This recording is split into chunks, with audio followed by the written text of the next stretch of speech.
Rosenberg. The best threesome I've ever heard. On ESPN New York and streaming live on YouTube. 3:01 of the big city. Don, Hahn, and Rosenberg with you till 3. It's a 6 o'clock today, just 3 hours. Why, you ask? Well, easily because the Knicks are at 7, and our pregame begins at 6 with Pat O'Keefe. So we are very, very busy with the Knicks. The Mets, of course, later on tonight can be heard on 1050 and eventually on 880. They're starting a series with the Arizona Diamondbacks. But the Knicks on our air. Coverage begins at 6 o'clock, so a condensed show today. So, again, we'll do the 5:45 ENN. We're still going to do Fraud Alert Friday at 4:30, so line up the emails for that. Should be a good time. Will Ben Stiller come up in conversation? Because many people believe that he's a fraud for going to the Met Gala and not go to Knicks-Sixers Game 1. The Knicks won in blowout fashion. I will have my ruling officially coming up at 4:30 because I do think it's going to come up in conversation for sure.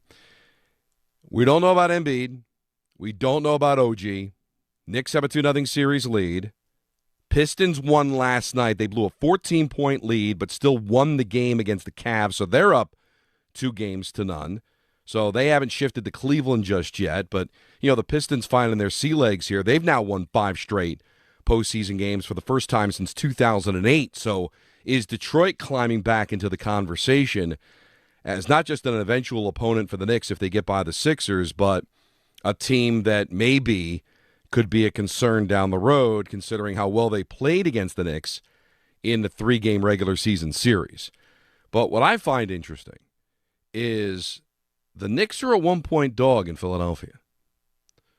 Now, that could be the Embiid situation. Most likely it's the OG situation. I mean, the Knicks could have very easily lost that game too. They didn't, but they were down 25 different lead changes. And now with the potential of OG not available for the entire game, with or without Embiid and Philadelphia returning home, Vegas is telling you that the Sixers should win this game. And listen, Vegas isn't the end-all be-all. But you talk to Peter, and you take a look at how things went down in Game 2 from a line standpoint and all that. They usually have their finger on the pulse of what's going on. And they're basically telling you this should be a Sixer win. Should it? I mean, the Knicks have won 5 in a row. They're up 2-0 in a series. They finally won a closely contested game, which I think has tremendous value in Game 2. That they won a close game considering they've won all their games in blowout fashion, and the 2 games they lost were close games. You're going to have to win some close games in the postseason in order to make a run. You can't count on winning every game by double digits every single night in the postseason. Maybe in the first couple of rounds when you get through the flotsam and jetsam of the NBA, but when you start to get to the nitty-gritty and get down to the Final Four and you've got aspirations of winning the whole damn thing, well, you're going to have to win some close games. So I thought there was tremendous value in that. But I do find it interesting that even with everything up for grabs, will Embiid play? Will OG play? I'm going to guess OG's not going to play. Because a hamstring is a dicey thing. You don't want to hurt him, never mind the rest of the playoffs, because that's not assured. But hurt your chances of a problem in this series, because if he plays and is compromised, you lose the game. OG gets hurt more, now maybe isn't available for games 4 and 5. Now you've got almost the Indiana situation from a couple of years ago again, where now you've let the other team back into the series and you're losing players. You can't do that. So if you were listening to the show over the last day or two, since the Knicks won Game 2, I am on the camp of even if OG feels like he can go, and apparently he's going to go through warm-ups, he's going to test it, feel how it is, and that could just be gamesmanship too. Maybe he'll even dress and be on the bench and not play. Who knows? That actually could be a valuable asset just to get into Philadelphia's head, because that's how good I think OG is. I thought he was the best player in the first round, and he certainly, I don't want to say an underrated player. Knicks fans understand his value, but I think he's somebody that is very, very important to a Knicks run. So you don't want to compromise yourself by having him play when he shouldn't play. But at the same time, when you look at the history of best-of-7 series, Game 3's a thing. It's just a thing.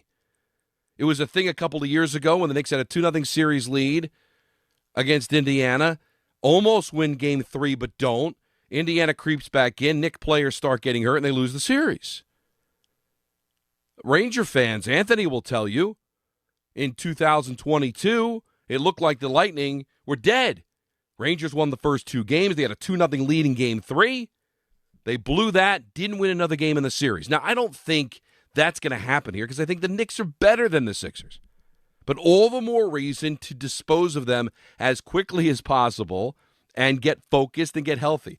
The best thing to do is just win tonight, and then, you know what? OG doesn't have to play Game 4 because you're up 3-0, and no team in the history of the NBA has ever blown a 3-0 series lead. So I'm going to err on the side of him not playing, Peter, but I just don't want Knicks fans to think tonight's a throwaway because you do allow the Sixers to get back into the series in some way, shape, or form. And especially if Embiid doesn't play, and now he can be even more well-rested for Sunday's Game 4, also in Philadelphia. So right. I'm cool with resting OG Peter, but I just don't want Knicks fans or the Knicks themselves to just think the Game 3 is a throwaway because they're up 2-0 and they've played so well. So you're absolutely right about that, and I think if you're a Knicks fan, you don't want to you don't view it that way because you don't feel like having this become a series. And the fact of the matter is, no matter what we've seen from Game 1 and Game 2, which was a dominant performance in Game 1, and a Game 2 in which you ended up feeling good about it because your team found a way, but we're not going to pretend as if the Knicks were in any way dominant in Game 2. So you cannot think of this game as a throwaway. And Don, the troubling part to me is I think Vegas sees this as a Sixers win, clearly. The Sixers have been +1 since the Sixers have been favored by 1 to 1.5 since the line opened. And that's with no knowledge of what OG or Embiid's status is. Right, exactly. So it's a good point. They were already comfortable with Philly winning this game, thinking they might not have Embiid. So Vegas always knows something, Don, and they obviously think based on what they saw in Game 2 that Philly and Nick Nurse may have figured something out. So this is going to have to be another very hard-fought game for this Knicks team, and very likely it'll be without OG Anunoby. 1-800-919-3776, the number to call. You want to join us. Again, it's a condensed show. We're going to take a lot of phone calls. We got Fraud Alert Friday at 4:30. ENN is going to be at 5:45. But it's so interesting you brought that up, and it's a great point by you, that they had no idea about OG's status, and yet still the line was just 1.5, somewhere in that kind of vicinity, depending on what book you were looking at. But I'm wondering, is that a disrespect to the Knicks? All right?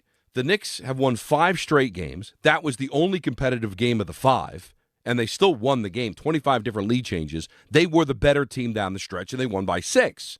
They didn't need a last-second shot. They were the better team in the fourth quarter. I think even though the game was close, and the Sixers say, we could have had that game, but the Knicks didn't allow that to happen in the fourth quarter. And Brunson goes off. You don't know about Embiid. Philadelphia hasn't been particularly good at home in these playoffs. The Knicks have been outstanding on the road, have been historically in recent vintage on the road. Just look at last year and how many games they won in Detroit, one in Boston, right? So I don't think they're intimidated by going into Philadelphia. We were talking to Alan, and Alan will join us in just a bit, about how easy it is to get into the game tonight because, again, Sixer fans probably don't believe. You know there's going to be a lot of Knicks fans that are going to find their way into the building. So ultimately, Peter, is it just Vegas just not believing this Knicks team can win 6 straight playoff games? Well, that has to be a piece of this. It just has to be. At a certain point, Don, the likelihood that this team is not losing again is very low. So you already saw that the changes that were made on Wednesday were problematic for the Knicks. It definitively changed the way they played. And I know Allen felt very comfortable, and he really did believe at some point the shots would stop falling for Philly and New York would pull away with the win, and they did. But, Don, from my fan vantage point, it looked like a markedly different Knicks team. They were not the freewheeling up, down, everyone's touching the ball, lots of layups team they had been previously. Each session was a little bit more labored. So I think there's a ton of reasons why Vegas sees it this way. And also, this Sixers team, yes, they're a play-in team. Don, they were down 3-1 and beat the Celtics. You cannot take that away from them. They have a few players on this team, even beyond, obviously, Joel Embiid, Paul George, Tyrese Maxey. They have special players and a championship caliber head coach. So I just think as much as the city is riding on this high that the Knicks are never going to lose, Vegas sees this as a regular conference semis, and they assume the home team will win tonight. And I use the phrase, because we're doing the show from New York, and obviously we have a rooting interest in the Knicks doing well, is that Vegas is disrespecting the Knicks. Are we overhyping the Knicks on our side? And I think that is kind of fair in the sense that there may be a New York bias outside of New York, like this Knicks team is probably not as good as they think. I'll give a little of that. And then I'll also concede that maybe we've built this team up a lot. Because, listen, they've played exceptionally well. They've done things that they've never done before, win 4 straight games by double digits the way they did before the close victory in Game 3. So there's probably a little bit of both on both sides, where there's a healthy disrespect on one side, and maybe we're getting a little not carried away that this team can make a run, but that they can be had. And that maybe this series could end up being a little bit more difficult than we think. And that's why tonight, I think, becomes important, Peter, because it'll be a moot point if it goes up 3-0, because no team's ever blown that. So even if the Sixers were to win a couple of games or a game, it's not going to matter. They're not going to win the series. They're not going to come back from 3-0 down. But 2-1 down with a home game in Game 4, with OG's injury being something that will become a major factor, 2-1 going into Game 4, all of a sudden, Peter, you got a series. And I'm not saying you should be concerned, but, something to certainly keep an eye on. Oh, if this ends up being a 2-1 game, and a 2-1 series, and we still don't know the future of OG Anunoby, that starts to become a scary proposition. Because I think one thing that every Knicks fan could agree with me on is this team ain't going to the finals or winning a final without OG Anunoby. That is not on the table. I agree, 100% agree. I honestly don't think they beat Detroit. I don't think so either. Allen talked about how essential he'll be Cunningham should that series happen. But offensively, this goes back to since he arrived from Toronto. On the low, the Knicks quietly go as OG Anunoby goes. So when we found out it was day-to-day, that was a miracle. But if day-to-day continues in a series that's now 2-1, yeah, Don, that starts to get a bit scary. Yeah, I've had the concern yesterday. I'm going to continue to have it today and I don't think the Knicks have this attitude. Don't get me wrong. And not that fans can control the outcome of a game, but just the overall attitude of we're winning this series. Let's just be careful. So what if we lose Game 3? I've seen this act before, Peter. I have. And I'm not going to be one of those Knicks fans. Who was the rapper that was on that was just like, he's not buying into this at all. He's not buying into the banana in the tailpipe. He's been through this before. Cameron. Yeah, I'm not going as far as that. All right? I do believe they're winning this series, and I do believe this team is going to the finals. But it's not a foregone conclusion. They don't deserve that conversation, Peter, just because of a 5-game winning streak. Like, they're not that good, all right? We're not talking about, the LeBron James Cavaliers or the Michael Jordan Bulls or even the Curry and Durant Golden State Warriors. Like, they're good, and I think they are the class of the Eastern Conference, but not to the point where you can just throw games away and just say, so give them Game 3. So we've got bigger fish to fry. We don't want OG compromised against Detroit. I don't either, but you still got to deal with Philadelphia. And that's the thing I've seen before. Last year against Indiana, the year before against Indiana, the Heat, the Hawks. It's like when you've all of a sudden just started, booking your tickets to the next round, is when things kind of sneak up on you. So it just happened, Don. I just planned the conference semis between the Knicks and the Celtics. I've been there. It happens.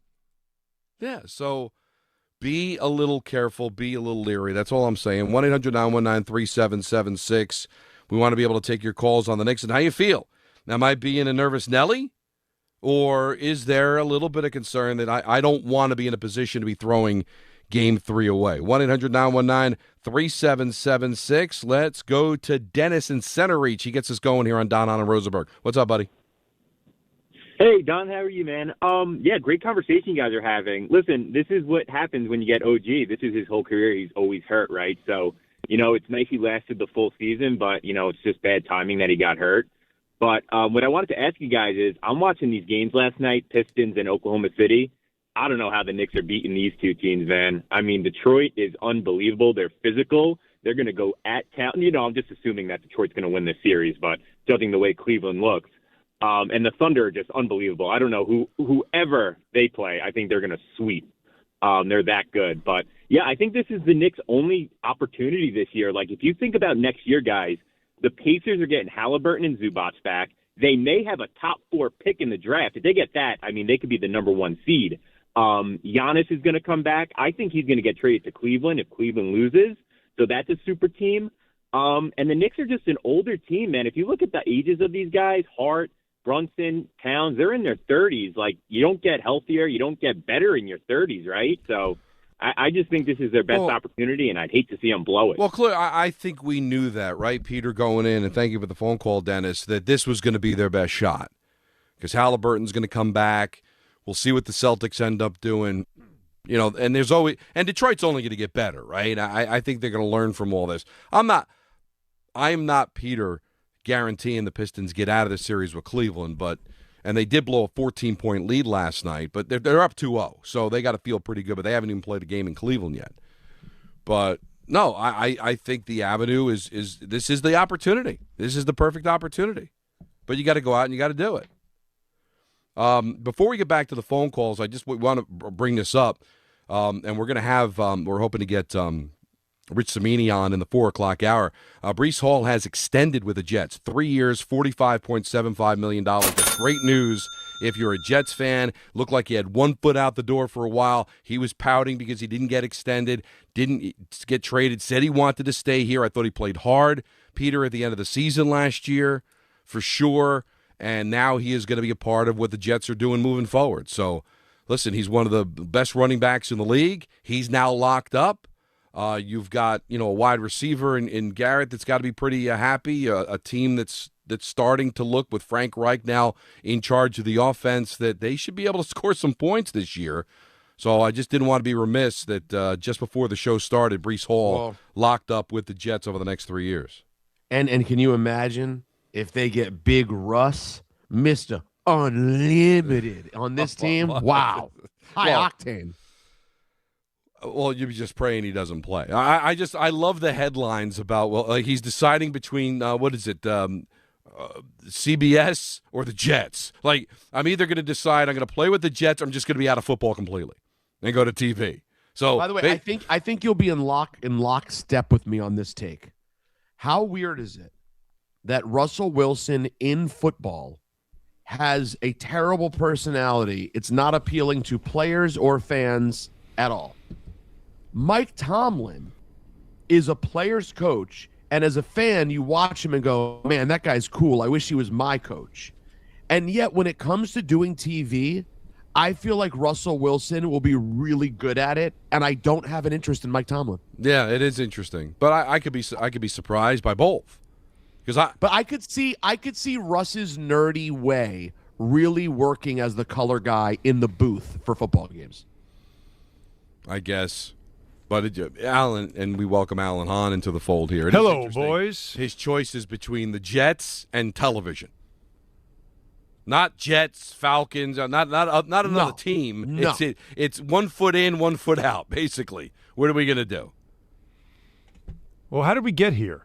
Because I wanted to mention the Breece Hall. And then, yes. And then I mentioned the Breece Hall. And then I said, can you imagine that offense if they have Mr. Unlimited involved? Well, I don't think they want Mr. Unlimited playing. No. He could be in uniform on the sidelines. He'd be a backup at just, again, it's very similar to the script of the Giants, just reversed. That's all. I don't think he's there to start. Everyone. I think he's there just in case something happens to Geno and you don't want to have to start your rookie quarterback, right? Can the Jets also get another veteran who should play ahead of him but not use him and just go to Russell? I mean, then you've fully taken on the Giants plan. Then you really have taken it on. Then you've really gone all in on that, right? But crazy start to the show. We got tons of phone calls. I just wanted to bring up the Breece Hall because it just happened before the show started. I want to shout out somebody if I could real quick because I just saw them. I was crossing 7th Avenue, finally out of my car. And I saw a van at the light, and he beeped, leaned out of the window, pointed to the radio and said, I listen to you guys every day, love you guys, gave me a wave and said, let's go Knicks. So I didn't get his name, but I'm sure he's listening right now. And that was awesome. Shout out to that guy. Yeah, that was just awesome to kind of. That's a good way to start the day, right? After it's playoff day. You know that, guys. For me, it's extremely busy day, extremely busy morning, and extremely busy am I right now. Yes. So I just wanted to shout him out though, because that meant a lot to me. All right. So tons of phone calls at 1-800-919-3776. We hope to talk to Rich Cimini, get some more details on the Hall extension. We also have Fraud Alert Friday at 4:30, a special edition of ENN at 5:45. Why? Because we're out at 6. That's when Pat O'Keefe and the Knicks take over here. Hahn and Rosenberg on ESPN New York. The Knicks. Fadeaway jumper. He buried it. Jalen Brunson with 2 clutch jumpers. The 76ers. 4 to shoot Bridges. Foul line. Step back. 20-footer. Got it. Mikal Bridges. A step back jumper over Oubre. The Eastern Conference semifinals. The Knicks took Philly's strongest punch here in Game 2. And with a 108-102 victory, have taken Game 2. Game 3 coverage gets underway tonight at 6 on 880 and the ESPN New York app. Programming alert. Today's Mets-Diamondbacks game can be heard on 1050 ESPN at 9 p.m. Game 3 of the Knicks and 76ers can be heard on 880 ESPN New York at 6 p.m. And all games can be streamed on the ESPN New York app. At Uline, they know going the extra mile takes hard work. For companies pushing to go further, Uline will go the distance with you. 24/7, they answer the phone to get you the shipping and industrial supplies you need. Business can move fast. Unexpected large orders, adverse weather, new safety guidelines, and changing economic trends. Uline works hard keeping 41,000 items ready to ship, minimizing detours on your way to the extra mile. Visit uline.com. Mother's Day is coming, and you gotta show love to the mothers in your life. Between my mom and my wife, who is now a first-time mom, I got a lot of appreciation I need to show. So yeah, Mother's Day matters, and you gotta get it right. That's why I'm sending farm fresh flowers from the Books Company. Right now, get 25% off with my code Canty. Books flowers are cut fresh, so you get bigger, brighter blooms that last way longer. They've got incredible flowers. Some are even growing on the side of a volcano. And the best part, Books makes it easy. Pick the bouquet, the delivery date, and you're done. No last-minute panic. That's why Books has over 55,000 five-star reviews. With 25% off using code Canty, grab flowers for your mom, your wife, and grandma too. Mother's Day is May 10th, so don't wait. Go to Books.com, use code Canty for 25% off. That's BOUQS.com, use code Canty. Books.com, code Canty. Chris Carlin with you. Glad to be joined right now by Taylor Canfield. He is the U.S. Sail GP team driver, and we are all getting ready for the Mubadala New York Sail Grand Prix coming up at the end of May. Taylor, how we doing? Yeah, we're excited for the home event in New York, and can't wait to be there and racing in front of all the fans. Tell us why fans should be excited for the Mubadala New York Sail Grand Prix. The racing is just so exhilarating coming in and watching it from the storyline of Governor's Island and in front of the Statue of Liberty, racing in one of the biggest, most amazing cities in the world. I'm getting the goosebumps just talking about it. And these boats are the fastest boats in the world, racing with the best sailors in the world. It's really cool, and it's going to be so electric in New York. And yeah, it's our home event this year, so we're pumped. We are pumped as well, Taylor. We appreciate your time. He is U.S. Sail GP team driver Taylor Canfield. We're looking forward to the Mubadala New York Sail Grand Prix coming at the end of May. Taylor, thanks.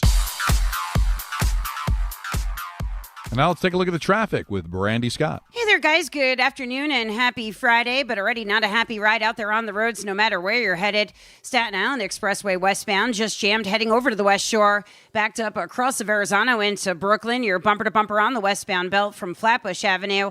All of your approaches to the outbound George already slammed. Worst of it right now, Cross Bronx westbound. You're crawling there from the Bruckner on through. West Side Highway northbound. Some solid delays from the 79th Street Boat Basin. Inbound George, stick with the upper deck if you can, about 20 to 30 minutes. Lower level, about a 30 to 40 minute ride. Still have some afternoon road work. A little bit better from the Route 4 approach. Outbound Lincoln, your best ride at 20 to 30. Outbound Helena, you 30 to 40. This report is sponsored by Mothers Against Drunk Driving. For victims of drunk and drug driving, your grief is unique, but you're not alone. You always have a place at MAD. Visit mad.org. I'm Brandy Scott on 880 ESPN New York. Less than 4 in 10 kids aged 6 through 12 are playing sports regularly. 4 in 10 kids? Let it sink in. Just 4 in 10 kids. ESPN is building a nationwide coalition powered by Disney called Take Back Sports, with the purpose of training more coaches, expanding access, and creating community-driven sports programming that puts kids and fun first. We're working on that story. We hope you'll join us. Visit takebacksports.org to learn more. Mother's Day is coming, and you gotta show love to the mothers in your life. You gotta take care of mom. Plus, my wife just became a first-time mom. So yeah, Mother's Day matters, and you gotta get it right. That's why I'm sending flowers from the Books Company. Right now, get 25% off with code CANTY. Books flowers are cut fresh, so you get bigger, brighter blooms that last way longer. And it's easy. Pick the bouquet, the delivery date, and you're done. Mother's Day is May 10th, so don't wait. Go to Books.com, use code CANTY to get 25% off. That's BOUQS.com.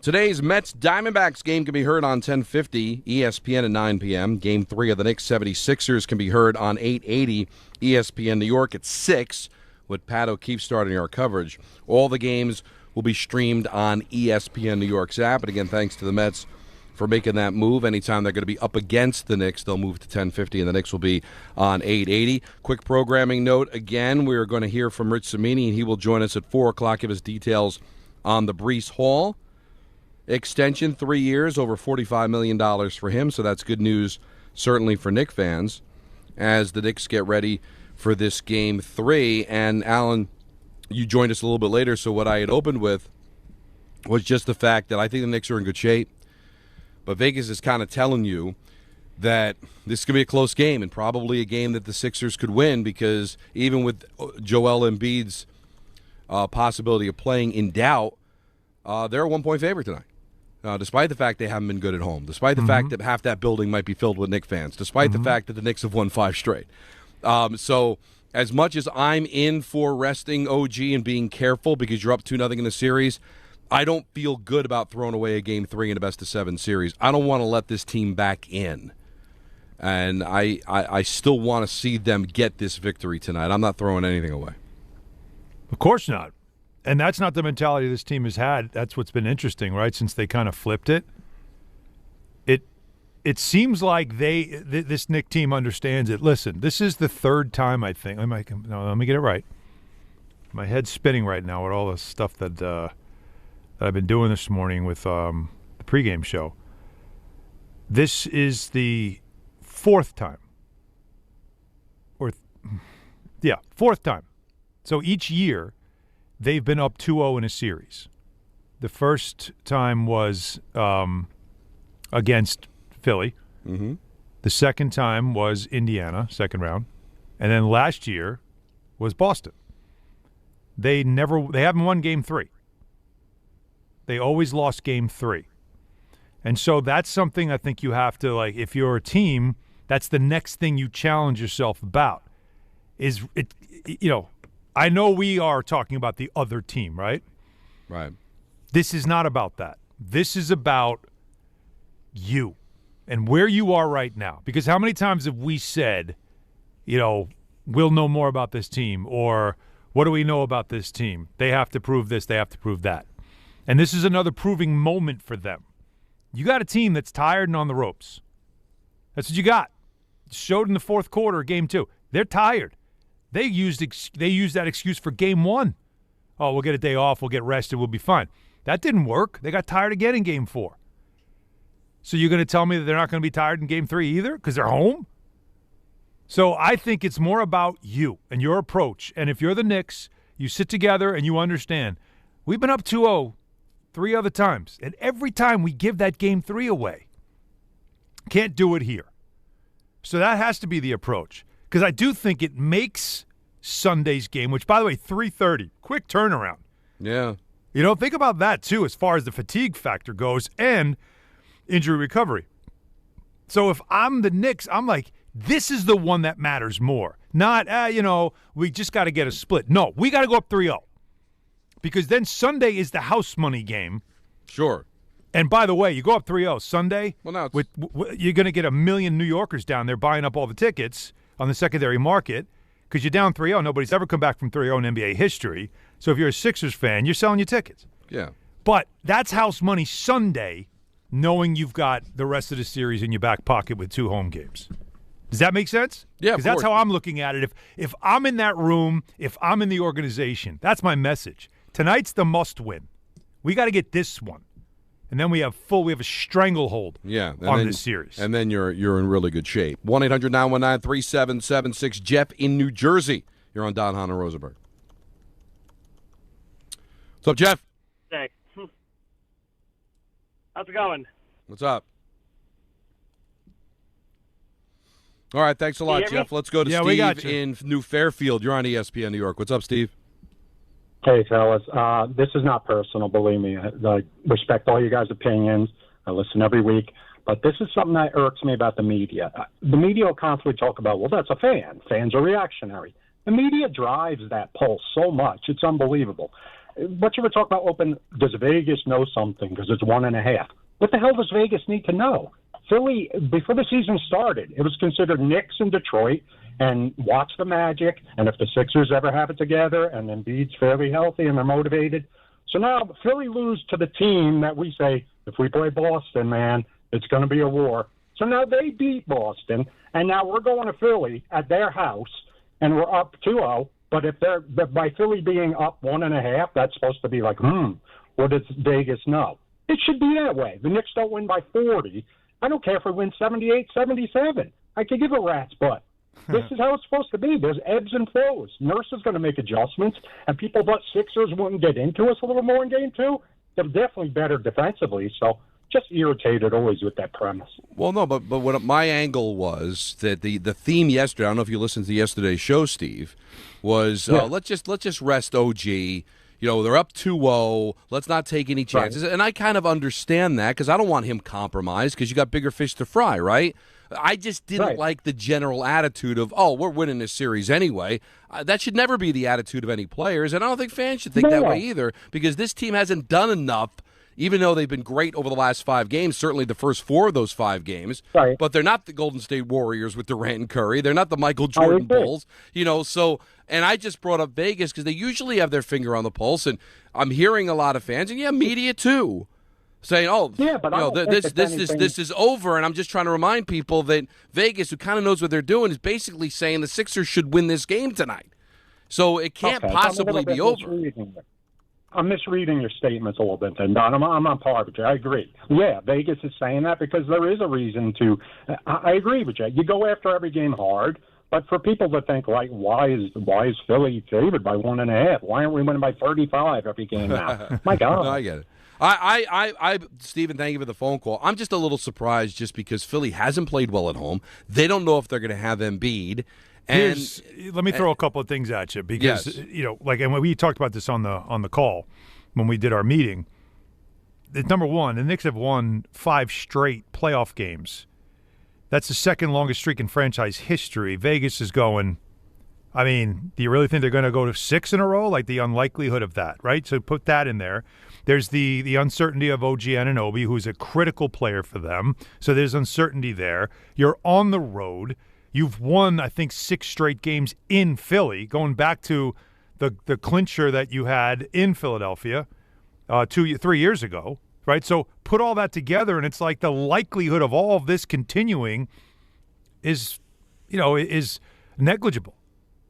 Like I think there's so much of this that you could say it's I hate to say but you kind of do, No, right? I think you that's do. what they're saying. So you favor the home team by 1 point, which almost doesn't feel like you're favoring the home team. So, I do think that's how you look at this game tonight. But to answer your question, I do think this series has proven to be more about the Knicks than it is about your opponent. Yes, the Sixers have good players. Obviously, Maxi's really good. Paul George is really good. Embiid, when he can play, is really good. Edgecombe is a really good rookie. They have no bench. And so you have to feel like you have the advantage every game. And all this is now is trying to figure out, how do you win this game? What's it going to take? In the first game, it was the sledgehammer that you dropped in the second quarter.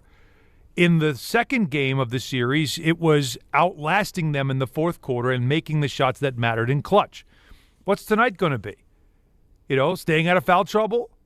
Like, there's shooting the three a lot better than you shot the three in game two. And it's like that's the strategy I'm looking at is how do they get this one? Because I'm telling you, history tells you, they win tonight, this series is over. But Alan, they have a lot to deal with tonight. With no OG, we already saw that the Knicks that showed up in game 2 with Embiid out of the lineup, and as you talked about at Stout that day, you knew Nick Nurse would come up with something else. And maybe in some ways it would present new challenges. It did. It did present new challenges, and the Knicks looked different offensively in that game.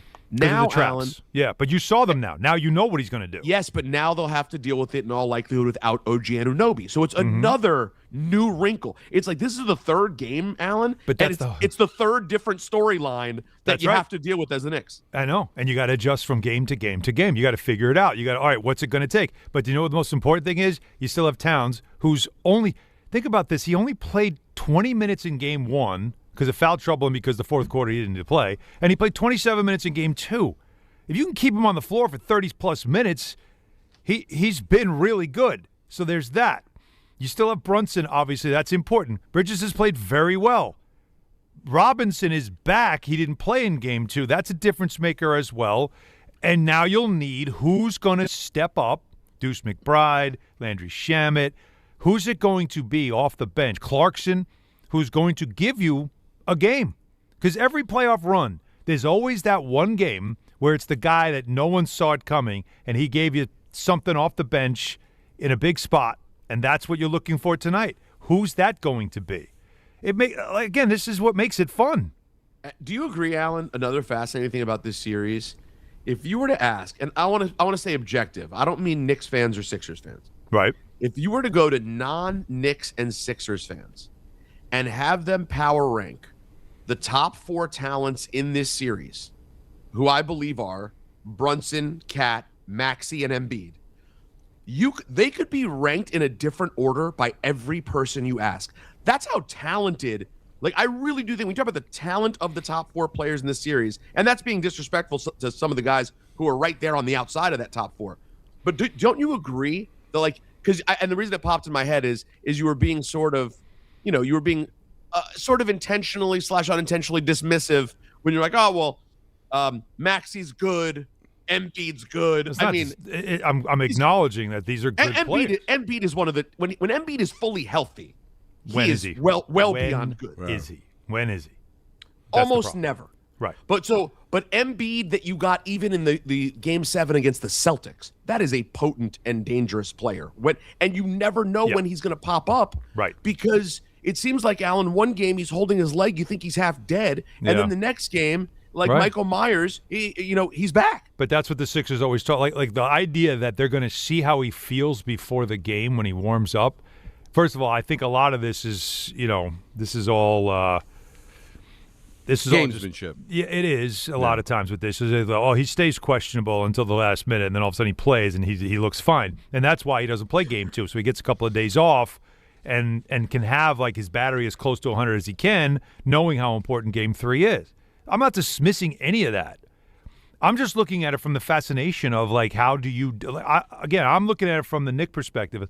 How do you get this game? What's it going to take? What are you going to – because we know the constants. Maxi's going to get a 20-plus performance, maybe even a 30-plus performance because he hasn't really shot the ball well, but he's had big moments. But we know he can go off at any moment, right?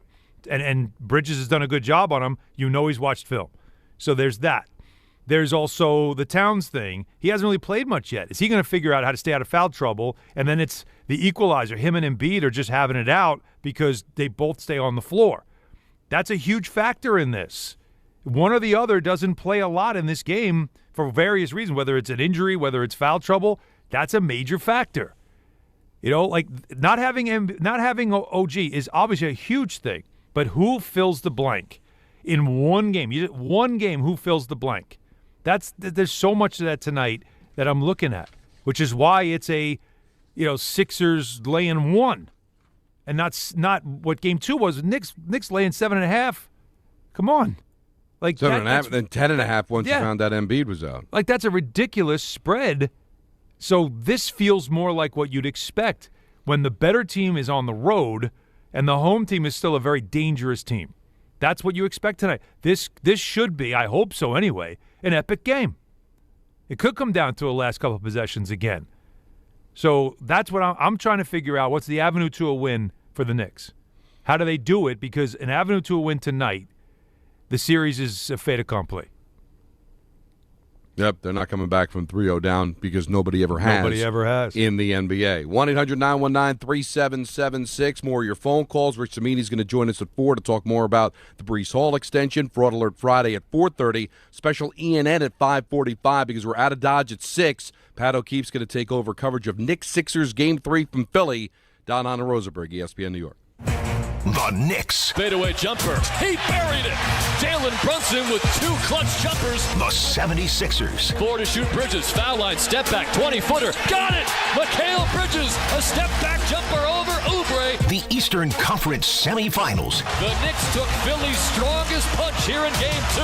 And with a 108-102 victory, have taken Game 2. Game 3 coverage gets underway tonight at 6 on 880 and the ESPN New York app. Wait! Before you change the station, listen to this. 1-877 Cars for Kids. KARS Cars for Kids. 1-877 Cars for Kids. Donate your car today. Donate your car at carsforkids.org. That's cars with a K. Pickup is quick and easy. You'll also get a vacation voucher and a tax deduction. 1-877 Cars for Kids. Donate your car today. Hey, New York and New Jersey, commitment issues? No problem. Now you can get unlimited talk, text, and data for $25 a month forever, as in for life. Switch now at boostmobile.com. After 30 gigabytes, you may experience slower speeds. Pay $25 a month as long as you stay on the Boost Mobile Unlimited plan. This is DiPietro and Rothenberg. And he doesn't have a home phone. You don't have a home phone either? Oh, no. I do have into my bill the home line figured in. I just don't have it. That feels lazy. Yeah. Why would you not? Why? Well, for the same reason. Your phone's Some not ask why, configured. others ask why not. Right. Thanks, Socrates. Oh, that was so funny. This is DiPietro and Rothenberg. Are you Ed McMahon now? Yeah. I'm everybody I want to be, and even more. Morning Start with DiPietro and Rothenberg. Weekdays from 6 to 10 on ESPN New York and streaming live on YouTube. Some stages celebrate. This one tests everything. Every drive, every approach, every putt. Pressure builds, resilience matters, and history waits for the bold. In June, the 2026 U.S. Open Championship returns to the Hamptons at the iconic Shinnecock Hills Golf Club. Experience the world's best golfers as they compete on one of the sport's most storied stages. Daily tickets are available now on SeatGeek. Don't just watch greatness. Experience it live at the 126th U.S. Open. Hey, it's Rich Eisen for Pella Windows and Doors. Sometimes teams take a timeout to regroup and call the right play. When it comes to your home, Pella Windows and Doors always has the winning game plan. They're not just window and door experts. They're experts at taking care of you and your home. At Pella, they find the products that meet your needs and their experts install them. They do it every day, and that's why your neighbors trust them. Discover why Pella is a trusted choice for homeowners everywhere. Visit Pella.com/Eisen today. That's Pella.com/Eisen. Rich Eisen here. PayPal is now the official peer-to-peer payments sponsor of the NFL, which means all the money moments that fandom creates, whether splitting tailgate costs or chipping in on tickets and game day food between friends, are covered. Wherever the game is played or watched, PayPal moves with fans. You can send money through text, email, or directly to your friends with eligible accounts on Venmo. Just download the PayPal app and share all the moments that matter. Account with PayPal is required. Not available in all regions where PayPal operates. With the new My Lowe's Pro Rewards American Express card, earn 3 points per dollar spent on Lowe's qualifying purchases for the first 6 months after card account opening. Plus, save 5% every day on eligible purchases at Lowe's and earn points on eligible purchases everywhere else Amex is accepted. Card members get more at Lowe's. Subject to credit approval. 5% can't be combined with any other offer. Exclusions and restrictions apply. Points subject to loyalty terms at Lowe's.com/terms and credit reward terms at Synchrony.com/MLPRA-terms. Visit Lowe's.com/business credit. Harry Douglas here. PayPal is now the official peer-to-peer payment sponsor of the NFL, which means all the money moments that fandom creates, whether splitting tailgate costs or chipping in on tickets and game day food between friends, are covered. Wherever the game is played or watched, PayPal moves with fans. You can send money through text, email, or directly to friends with eligible accounts on Venmo. Just download the PayPal app and share all the moments that matter. Account with PayPal is required. Not available in all regions where PayPal operates. ESPN New York and Floor & Decor are giving you the chance to meet me, Michael Kay. One lucky fan and a guest will win a studio visit with an exclusive meet and greet. This is your all-access pass and an experience you will not forget. To enter, visit ESPNNewYork.com or the ESPN New York app and submit your entry today. It is Michael Kay's Double Play, presented by Floor & Decor. High-quality materials, unbeatable prices, and everything you need to get your project done right. Hey guys, Alan Hahn here to tell you about Rings End. Our project at the house is starting to come together. My contractor, Michael, he's working with my Rings End project manager, Andrew. They're working on a beautiful French door. It's going to open out to that pool I've been telling you about that we put in. By the way, pool just opened yesterday. It's that's when you know the sounds of summer, Donnie, right?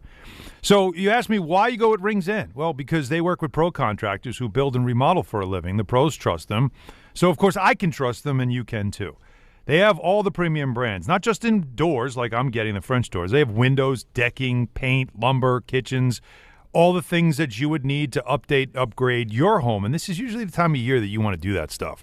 So Rings End is not a national chain, by the way. They have regional expertise. They have 8 full-service lumber yards in Connecticut and Westchester County and 12 freestanding paint centers as well. It's family-owned and operated since 1902. They've been around a long time, guys. And if you can't make it to a store, shop online at ringsend.com. That's ringsend.com, Donnie.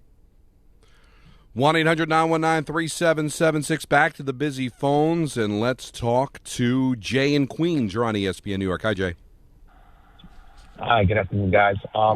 Real quick on the Knicks, Don, I know you were saying, are we overhyping the Knicks? I don't think it's that. I think that we're finally seeing the Knicks play consistently towards their ceiling instead of their floor, and we've been waiting for that all season. You know, that the games that they had that they've lost, they played towards their floor for a quarter or two, and it cost them, they lost by 1 point. So I think we're just kind of buying into what we're seeing and having belief that Mike Brown's finally got them playing the way that we've all thought they were capable of playing at the right time. So, you know, obviously Game 3 is not a giveaway, but I also feel that us losing a starter and Mike Brown being able to go to his bench the way he has all season long, these guys are not going to be in a situation they haven't been before. They might not be able to do it individually, make up for OG, but collectively, I think Alvarado and Shamet and all of these guys, they've been in these spots before, and they can all have a big game and help us pull one of these 2 games out, hopefully tonight. Thank you, guys. Enjoy the rest of your weekend and the game tonight. Thanks a lot, Jay. No, good point. Because I had mentioned, too, before you got on, Alan, that, like, I do think there's probably a little bit of disrespect outside of New York, not buying into the fact that the Knicks are as good as they are. Because they haven't won. And this collective, they went to the conference final last year. lost a series that many believe they should have won, and it's more of a show-me feel. Yeah. Where I think here in New York, we've got more of a buy-in because we've watched them more and we believe in them more. So it's probably both are true.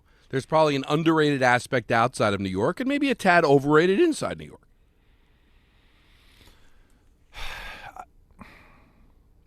I don't know. I just think there's a year like I don't know. Well, I wasn't like this last year, was I? Like I was really cautious last year about a lot of things with them, and there was a lot of prove it stuff that was going on there. Yeah. And the Boston series took us all by surprise, right? And then the Indiana series happened, and boy, was that frustrating because it kind of was the warts started to show again in that series that you were hoping you wouldn't see. And it's ever since Game 3 against Atlanta, this has just been a different team. And I just keep going back to the fact that it's almost as if, and this is what a lot of the guys were saying, is they just got fed up. Like, come on, we've been through this before. We're not doing this again. And so you get that feeling. Like, I didn't think Game 2 was a bad game by the Knicks. I thought it was just all the circumstances. It's junk defenses and trapping and craziness and small lineups. And the officiating was really, really strict on every type of body contact that was going on. It was a weird game. And yet, a game that could have easily, like, you just get frustrated and lose it and give it away and lose because, we always lose this game anyway. There was a determination about just getting the win. And they got it. And so that's why it's sort of like I keep watching this team like, all right, this is still looking different. I'm big on, you know how it is. I'm big on how does it look. And as I watch them, it's looked, now again, the blowouts beside, but how they get to the blowouts, those moments in the game where they just turn it up and they put it into that higher gear. And it's that gear we've seen at times throughout the season that you know they can get to, but I've always said they've had that ceiling in the floor and it's a wide gap. But, man, they've been at that ceiling now for the last couple of games. And it's in the playoffs. There's a little more urgency than if this was February and you just won 9 in a row and, you know, you piss away a game. I just don't know if they're going into this game with the attitude of, you know, we're not really into this. I think they're going to be pretty fired up to go up 3-0. Let's go to Mike. Like I'm sorry. It didn't look the same. I'm sorry, Don. It didn't look the same when they turned it on Wednesday because it was a different kind of game. But the bottom line is, Alan, you're right. Like you're watching them in one speed, and you think this is going to be. At least I did, but you didn't feel the same way. But I'm a little bit nervous about where this thing's going to go. Sure. And then all of a sudden, you start getting deep in the game, and you're right. They have this other gear. You know, I did a hit the other day for Yahoo Sports, and they were asking about the Knicks team, and did I see this all year? And I'm like, I got to be honest with you guys. You know, we were joking about this with Bill Pito. What is the regular season? I mean, we saw glimmers of this team, right? But the playoffs start, and by the way, that's also true of the Sixers. I mean, teams are different in the playoffs. You become a markedly different team. Well, and yeah, Don, I was just this team went healthy, and obviously that's why the OG piece is so big because. This day-to-day cannot turn out to be week-to-week. And yes. And things change in playoffs, too. I mean, look at Detroit, right? They were down 3-1 to Orlando, and it looked like they were dead, and we disregarded them, and now they're up 2-0 against Cleveland. They were down 23, Don, in that game, too, the game that elimination game, Game 5. They were almost going to be out. So what happens if Detroit goes to Cleveland, wins both of those games, and now they'll be riding into the conference final on what? It'll be a 7-game winning streak, and now maybe you think completely different about them than you did when they were down 3-1 to Orlando. It's all very fluid. Of course. It could all change in the positive and the negative, but the sample size for the Knicks is small in the grand scheme of things, the 5 straight wins, but within the confines of the playoffs, it's everything. It's a big deal. So that's why there's no foregone conclusions. It should be a lot of fun watching this team moving forward. Let's go to Mike in the car. You're on ESPN New York. I love the show. One thing about the Knicks, everyone keeps talking about individual players. You know, is Obi ever going to play? You know, the winning streak or whatever. But I think the test is, do you guys think that they are a championship team? You know, it's not about individual games. And, you know, the championship caliber teams, when they have a team down, they step on their throats and they don't let up. And is that the Knicks? Are they that kind of team? And are they going to put the past behind them? And are they going to actually go to that next level as opposed to one guy this, one guy that, etc.? Well, the problem with are they a but championship team? Yeah, it's how the pieces fit, though. You can't dismiss the one guy because one guy is a key piece, and it can affect the entire group not having that piece. That's why I said who's going to step up. But when we ended the conversation, when we had that call from Mike a couple of days ago, ended up being our worst caller, championship or bust. I'm sorry. The Thunder, to me, don't look like a team that's going to be beaten by anybody right now. Now, obviously, things can change, and the Spurs came back, and they even that series with the T-Wolves, and the Spurs have kind of had the Thunder's number. But, championship team, I think they can get to the finals. It's hard to say you're not a championship team if you get to the final, but am I going to guarantee a win against the Thunder? The Thunder, to me, seem the class of the league, right? They accomplished. They won a championship last year. But let's just live in the moment, all right? And let's see. Let's get through this series first. We'll analyze things moving forward. Peter made a great comment before. They're not winning a championship without OG. So let's pay attention to this injury and make sure it's not anything that could be a problem. Yeah, Shams is saying that what he's hearing is that it's a tweak.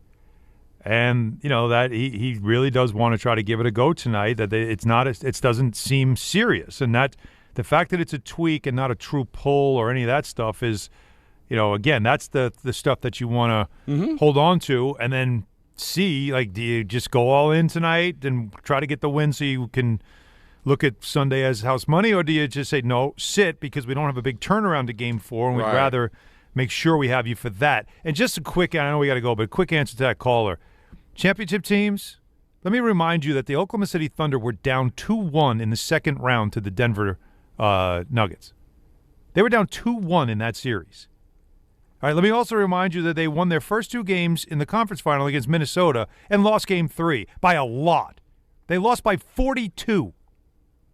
Championship teams, it happens. So let's not get hysterical about what championship teams do. Because recent history, meaning last year, the team that, looked indomitable all year, looks indomitable again this year. We're down 2-1 in their series in the second round and got blown out by 42 in Game 3 of a series they opened up 2-0 and had to go 7 games against the Pacers, who no one saw getting to the finals. Championship teams figure it out when it matters most, but doesn't mean that it's a perfect 4-0, 4-0, 4-0 run to a championship. Doesn't work like that. Exactly. Even Moses Malone was wrong. Yeah. Well, but this time Moses would have to say faux because there's extra rounds. The extra rounds, and now it's a best of 7 in all 4. 1-800-919-3776. Rich Cimini's going to hop on coming up next, give us the details on the Breece Hall extension. More of your calls also, because we're not going to keep Rich long. And at 4:30, we're going to have Fraud Alert Friday, ENN at 5:45, because at 6, it's Pat O'Keefe and Knicks coverage right here on Danhausen and Rosenberg, ESPN New York. Hey, this is Jalen Brunson. What's up, Knicks fans? This is Josh Hart. Knicks fans, it's Mikal Bridges, and this is your home for New York Knicks basketball. This is 880 ESPN and the ESPN New York app. Programming alert. Today's Mets Diamondbacks game can be heard on 1050 ESPN at 9 p.m. Game 3 of the Knicks and 76ers can be heard on 880 ESPN New York at 6 p.m. And all games can be streamed on the ESPN New York app. Long Island is more exciting than ever at Jake's 58 Casino Hotel. This month, it's time to saddle up for some big wins with our $65,000 Winner's Circle drawing. Be here every Friday in May between 4 and 6 p.m. when 4 winners will be drawn every hour to win $250 free play. At 7 p.m., 4 winners will join the Winner's Circle to win $2,500 cash. Ride your winning streak where Long Island wins at Jake's 58 Casino Hotel. If gambling is a problem for you or someone you care about, please call the 24-hour toll-free helpline at 1-877-8-HOPE-NY or text HOPE-NY. New York Knicks fans, here's a total slam dunk. For a limited time, new Verizon Mobile and home customers can get Fios and a line of mobile for just $69.99 a month with AutoPay. Get Fios 300 megabits per second for $20 a month and unlimited welcome for $50 a month plus taxes and fees when you bring your own phone. Visit a Verizon store today to learn more. For new Fios Internet and mobile customers, discounts applied over 36 months. Mobile and home discount enrollment required. Additional terms apply. In times of congestion, unlimited 5G and 4G LTE may be temporarily slower than other traffic. Domestic data roaming at 2G speeds. Good Karma Brands is proud to be an equal opportunity employer, providing equal employment, development, and advancement opportunities to all teammates and applicants. To learn more about careers with us, please send an email to talentacquisition at goodkarmabrands.com. That's talent acquisition at goodkarmabrands.com. Mother's Day is coming, and you gotta show love to the mothers in your life. You know you gotta take care of mom. Plus, my wife just became a first-time mom. So yeah, Mother's Day matters, and you gotta get it right. That's why I'm sending flowers from the Books Company. Right now, get 25% off with code Canty. Books flowers are cut fresh, so you get bigger, brighter blooms that last way longer. And it's easy. Pick the bouquet, the delivery date, and you're done. Mother's Day is May 10th, so don't wait. Go to Books.com, use code Canty to get 25% off. That's BOUQS.com. Harry Douglas here. Let me ask you something. What if you can enjoy the taste of a cocktail, the warmth of a spirit, and still stay fully in control? That's RK Zero Proof, a pioneer in the alcohol-free spirits category. RK delivers bold flavor and a real warming sensation with zero alcohol, zero sugar, zero carbs, and zero calories. Perfect for nights out, social gatherings, or anytime you want the experience of a drink without sacrificing tomorrow. Check it out at rkbeverages.com. That's ARKAY beverages.com. RK. All the flavor, none of the alcohol. ESPN New York, now streaming live on YouTube. Subscribe today and watch the show. WHSQ and WCBS FM HD2, New York. Game Time is brought to you by Tullamore Dew Irish Whiskey, because when it's game time, fellas. It's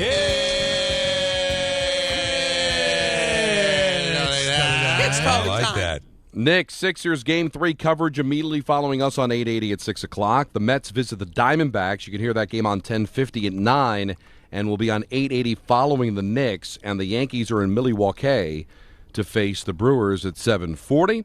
Tullamore Dew, the original triple distilled, triple blended, and triple cast matured Irish whiskey. Be sure to grab a Tullamore Dew or try the new Tullamore Dew Honey during today's action. Glasses up to enjoying Tullamore Dew responsibly. There is another story today, and that's Breece Hall getting a 3-year contract extension from the Jets, $45.75 million, as Adam Schefter reported earlier today. Rich Cimini is all over it, and he joins us here on Don, Hahn, and Rosenberg. Thanks for a couple of minutes, man. What's the latest on this? Yeah, I mean, 3-year deal. I was a little surprised. I thought this would go right down to the deadline in July, the franchise tag deadline. But, the Jets felt that their negotiations were in a good place when they paused in early March and they started focusing on draft preparation. And Hall's agent, Nicole Lynn, was agreeable to that. And they basically picked up talks last week and got it across the goal line here with a 3-year deal for what amounts to basically $15 million a year. Before we get into the money and all that others, the commitment, take us back to, though, there was a place, I don't even know if it was probably last off season, but definitely early in the season, where it did feel like a divorce was coming, right? Breece didn't seem happy, didn't know about his future with the Jets. The Jets were kind of lukewarm at first about him, although Aaron Glenn, I guess, consistently said that he wanted him on the team and expected him to stay on the team. Take us through that of how we've gotten to this point after what felt like they were heading for a divorce, right? Yeah, I mean, basically a year, Alan. It started with the 25 draft where the rumors were starting. I had heard that there was a chance they could trade him during that draft last year. And then, as Breece Hall noted, I mean, basically Breece Hall spent an entire year answering draft rumor questions. Yeah. And it came pretty intense at the deadline on November 4th, the day they traded Sauce Gardner and Quinnen Williams. There was a lot of rumblings that, Breece was in that mix as well and that he could be traded. I know there was a report that said Kansas City had offered a 3. I don't think that report was accurate, but I do think there were some teams interested. I think the Jets would have had to have been blown away by an offer. I think they decided, as soon as they kept him on November 4th, I think they decided that we want this guy to be part of our future. He ends up having a pretty solid year. He rushed for over 1,000 for the first time in his career. And you're right, Alan. They've been consistently saying publicly that they want to keep this guy. I recall some quotes from Aaron Glenn saying, "I'm a Breece Hall fan. Yeah, I want to keep him." Yada yada yada. And so you're right. Breece has expressed some mixed feelings along the way. I think the losing has really frustrated him at times. He's been very cryptic in some social media posts. Last year, it almost sounded like he wanted out and wishes he had been traded along with his 2 teammates. But now here he is. Based on his social media post, he seems pretty thrilled. He said he got emotional that he cried for the first time since tearing his ACL. So, I mean, he's a happy camper, and I guess $29 million guaranteed will do that for a person. and I do remember there were times, Rich, you probably could specifically mention the games because you're at all of them and you see it, that I thought he played hard. He for somebody that was on a losing team, somebody that didn't know his future, I felt there were a few games, especially down the stretch, where I really thought he brought it, and that had to impress the Jets brass when they saw that. Well, he played the whole year last year, and he had a horrible injury his first year. I mean, his rookie year was going to be off the charts when he had that ACL in Denver, and I mean, he had a good year last year. I mean, he didn't feel it was his best year though. He felt it, in the 23 season when he had 76 catches. He felt that was his best all-around year. Now, last year he went past 1,000, which is not what it used to be, in the 17-game schedule. I thought he was solid last year. I don't think it was a great year. I think he was very solid, and I think he wants to get back to being that dual threat that he was a couple of years ago. And I'm very, very interested to see if Frank Reich and Geno Smith can figure out ways just to get him the ball more. Because remember last summer, that's all they were talking about here, yep. how they were going to split him out as a receiver, and he was going to do this and that, and it never happened. And I think a lot of that was Justin Fields was just essentially clueless back there, and the Tanner Engstrand was a rookie coordinator who was in over his head. Rich, how big is this from what you know of this locker room, just as a locker room guy, to give them sort of that leadership, to have a loved guy and now know that he's going to be there for a while? How big is that, you think, for this group trying to grow over the next couple of years? Well, it's important because all of their key young players are under contract for at least through the 28th season. I mean, I'm talking Breece Hall, Garrett Wilson, the two tackles, Membu and Fasciano, and now you got two first-round skill players in Sadiq and Omar Cooper Jr., Cooper hasn't signed yet. It's just a formality, obviously. And so all of those key guys are under contract. The Jets have 9 players on offense, either first or second-round picks, who are all going to be under the age of 28 on opening day. So they have the makings of a really strong offensive unit. Of course, there's the one like elephant in the room is that they still don't have the long-term answer at quarterback, and that's going to be the problem that has vexed. It's a problem that has vexed this franchise for decades, and until they solve that, is probably going to prevent them from becoming a championship level team. On that point, exactly on that point, right? When you have, it does seem like, at least on paper, and we're so good at this, and you know this better than anybody, the off season is the optimism is effervescing because you look at it on paper and you just say, like, there's a lot of talent on the offensive side of the football, and something that has been an issue of late. I mean, during the 15 years of not making the playoffs, but not last year. They might have an offensive line, a good one. Can Geno Smith, even if he finds something close to what he was in Seattle, I mean, can he really help this team? Could this team actually win or at least be a competitive team because of that talent, and you have a veteran quarterback who not too long ago was throwing 4,000 yards in a season? Yeah, well, I mean, I can guarantee you this. It'll be better quarterback play than last year. No, I know I'm not exactly going out on a limb there. That's a hot take, Rich. That's a hot take, right? I mean, that was historically bad quarterbacking we saw last year, and it just limited them in so many different ways. And we saw, I mean, minus 7 yards net passing in one game, right? I mean, that's just, I still can't wrap my head around that. But, yes, Geno Smith will raise them a notch or two from that for sure. Now, I don't know if he can get back to the Seattle thing. I mean, last year was dysfunctional in Las Vegas. There was a lot going on. I talked to Pete Carroll after the season, and he blamed himself. I think, without saying it, he was blaming his offensive coordinator, Chip Kelly, whom he fired during the year. He said they didn't do a good enough job with the offensive line. So basically he was giving Geno all the alibis for a bad year.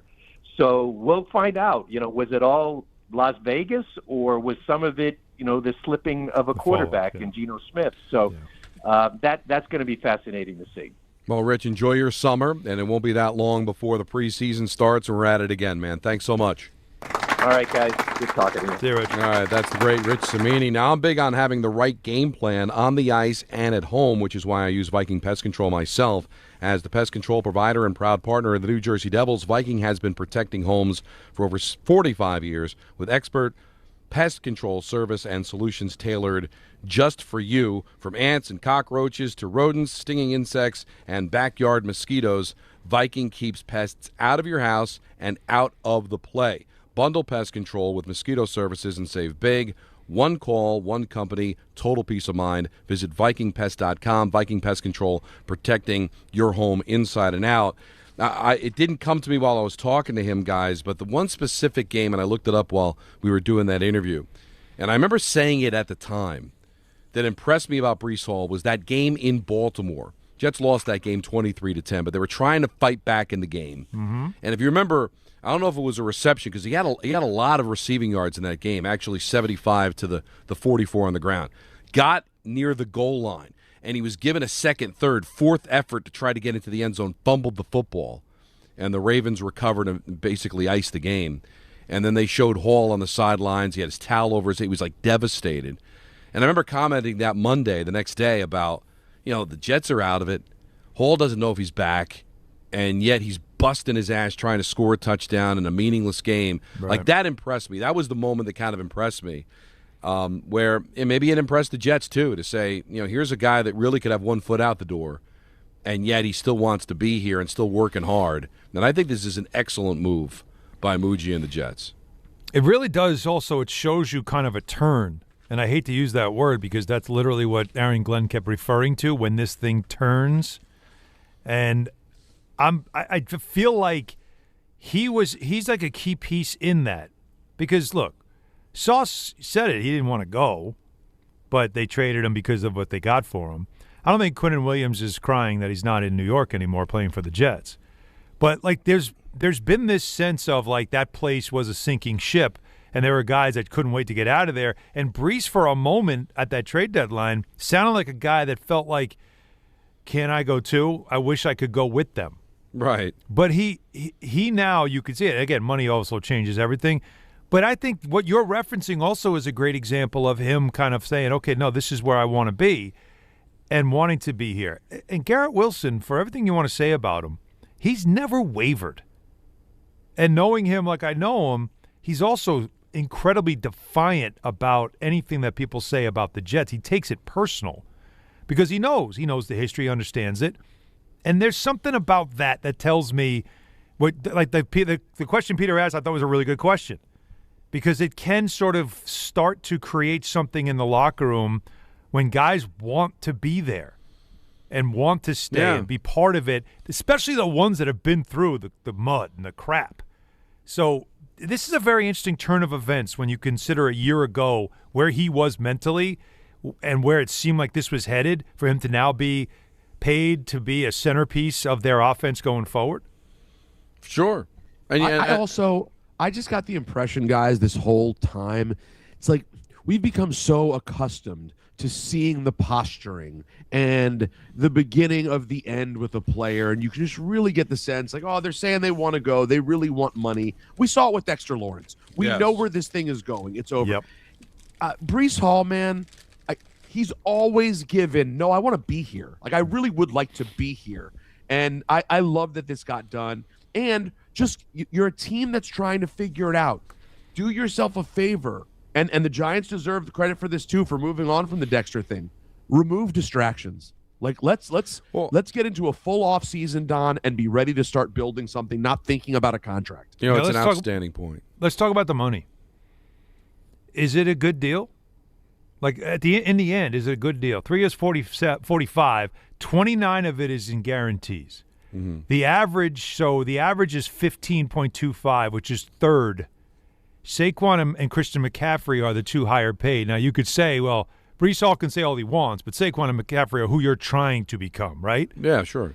But he could, because he's got the same skill set. Both guys can catch it out of the backfield as well as run it, and he has that same ability as well. Third is, that's for running backs, as we know in this league, and not everybody wants to put a premium on it. Is that right about where you'd think he should be? Yeah, I think so, but you've got so much room under the cap. Why would you worry about, setting the market? Like that? That's what always bothered me about Shane and Dable's attitude towards Barkley. Well, we don't want to reset the market. What do you care? You know, what responsibility do you have around the league? Just worry about yourself, right? Like, why should the Jets worry about resetting the running back market when they have a tremendous amount of money under the cap? And if they value a player and want to pay him a little bit more than maybe the rest of the league thinks he's worth, so what? That's the benefit of being so far under the cap that you can do that. And to Peter's point, this is why you keep a Breece Hall, and this is why you let Dexter Lawrence go. You know, Breece Hall has every reason to want to get out. The Jets never win, and we don't know what Muji and Glenn are going to be, you know, moving forward. We can like what we see, especially from Muji, but you don't know. And then you get the Giants that also have been terrible, and they finally get the coach.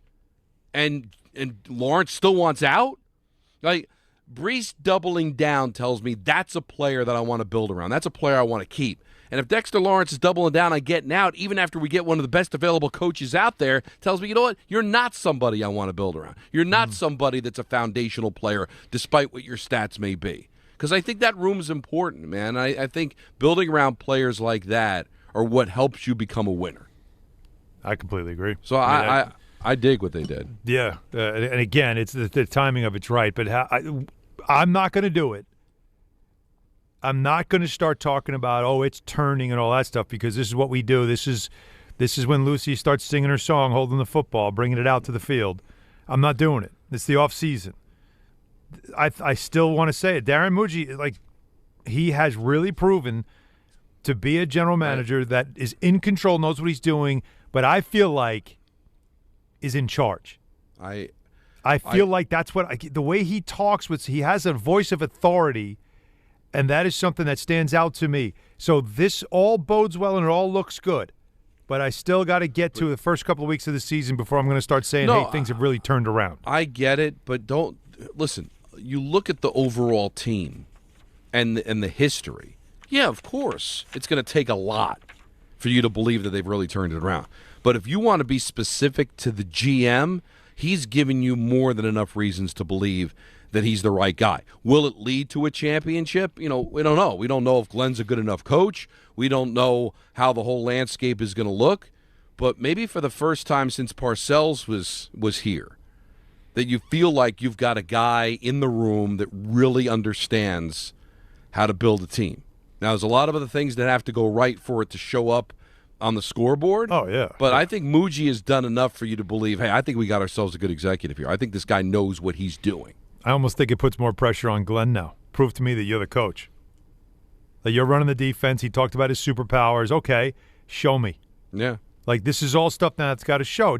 Again, nobody's saying you got to win 10 games and all that stuff. It's got to be a steady climb back out of hell.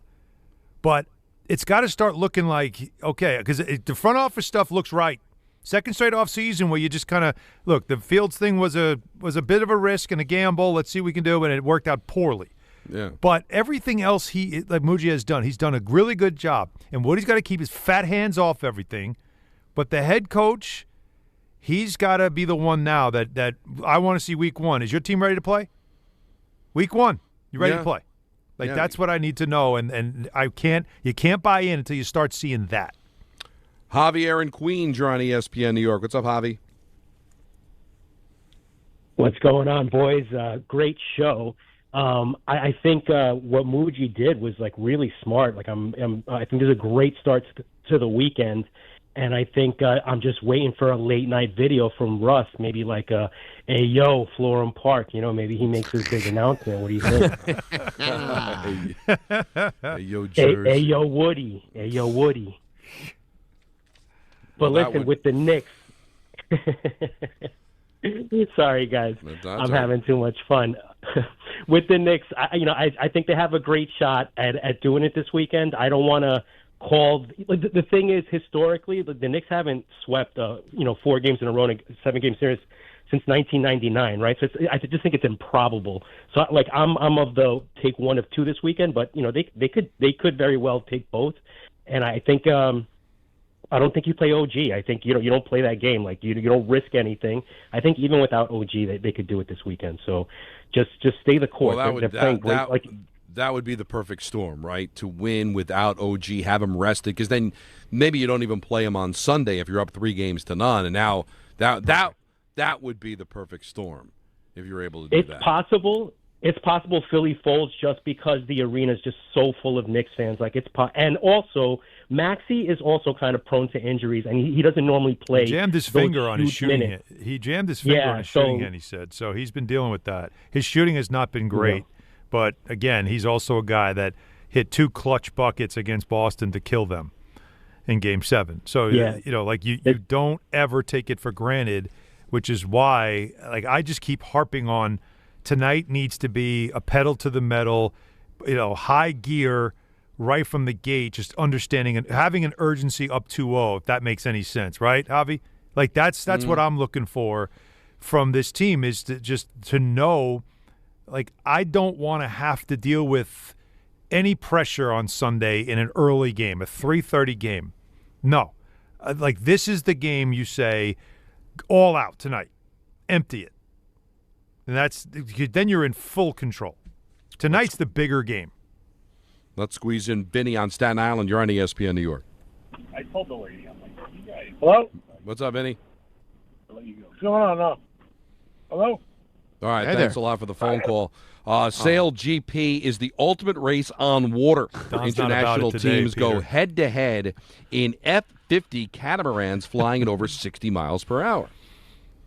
Think you know who's going to take the win in Bermuda? Make your pick on the ESPN New York app, and you'll be entered to win an exclusive meet and greet with Sail GP athletes at their team base at the Mubadala New York Sail Grand Prix. Make the pick now and get closer to the action with Sail GP. Sail GP, high speed, high stakes, and ultimate race on water. Landing in New York, May 30th and 31st. Fraud Alert Friday. Oh, yeah. It's up next. Don Hahn and Rosenberg, ESPN New York. Fadeaway jumper. He buried it. Jalen Brunson with 2 clutch jumpers. The 76ers. 4 to shoot Bridges. Foul line. Step back. 20-footer. Got it. Mikal Bridges. A step back jumper over Oubre. The Eastern Conference semifinals. The Knicks took Philly's strongest punch here in Game 2. And with a 108-102 victory, have taken Game 2. Game 3 coverage gets underway tonight at 6 on 880 and the ESPN New York app.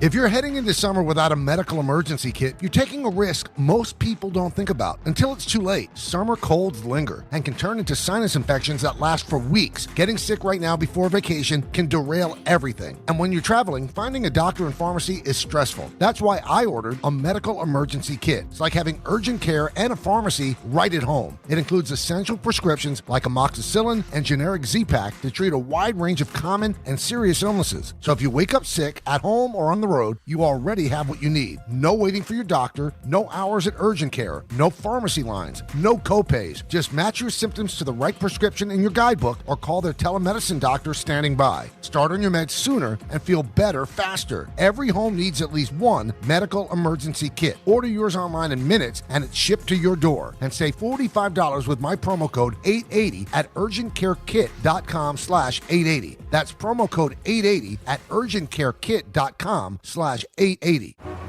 Right now, police are stepping up patrols to make sure drivers and pedestrians obey our crosswalk laws. Why? Because every year in New York, people are injured or killed just crossing the street. So remember, pedestrians, obey traffic signals and use crosswalks. And drivers, yield to pedestrians in crosswalks. If you don't, we will educate you on the law, and you may get a ticket, because tickets get attention, and that saves lives. A message from the Governor's Traffic Safety Committee. If you've been injured in an accident that wasn't your fault, then you need a lawyer who knows New York's unique personal injury and workers' compensation laws. At the Parisman Firm, they have decades of experience handling all types of accident cases and a proven track record of delivering huge results. Their team has already recovered nearly $1 billion for injured New Yorkers. From construction to car accidents and slips and falls, they've got you covered. Call the Parisman Firm now at 718-WORKERS, where your case is their cause. Get the justice you deserve today. I'm a dog, and my job is to make you happy. So I recommend Optimum Fiber for your home. It's famously fast, way better than flaky 5G home internet, which can slow down the more people or dogs are online. So switch to Optimum Fiber, starting at only $25 a month with a 5-year price lock. Call 888-4-OPTIMUM or visit Optimum.com today. That's 888-4-OPTIMUM. Gus, fetch. I gotta take that. Terms apply. See Optimum.com for details. Hey, it's Michael K. Not sleeping? Well, it could be your mattress. That's why I always recommend my friends at PC Richard & Son. At PC Richard & Son, they don't just sell you a mattress. Their experts use a 4-step mattress fitting process so that your new bed fits you perfectly. They guarantee it. Top brands like Sealy, Stearns & Foster, and Tempur-Pedic, and in-home delivery on any mattress $399 and up. It's free. So do what I do. Get to PC Richard & Son for your new mattress. Free delivery excludes Manhattan. And now let's take a look at the traffic with Brandy Scott. Thanks so much, guys. Just a bad ride over at the Verrazano heading into Staten Island, adding to the delays. A broken down MTA bus on the upper deck. Belt westbound jammed in Brooklyn from Flatbush Avenue. Also, as you packed on the outbound Gowanus, you're hitting the brakes there from right after the Battery Tunnel. Expressway westbound keeps you slammed through to the West Shore. No easy way to the outbound, George. Not even the Henry Hudson going to help you out. Deegan southbound delays go back on to 87 in Yonkers. Cross Bronx westbound just crawling from the Bruckner on through. Inbound, George, about 20 to 30 for both the upper and lower decks using 80-95. Better from the 4 and 46 approaches. Outbound Lincoln already about a half hour. Outbound Holland 45 plus. This report is sponsored by the New York City Department of Transportation. Speeding ruins lives. Drivers, watch out for pedestrians and cyclists and slow your turns to less than 5 miles an hour. I'm Brandy Scott on 880 ESPN New York.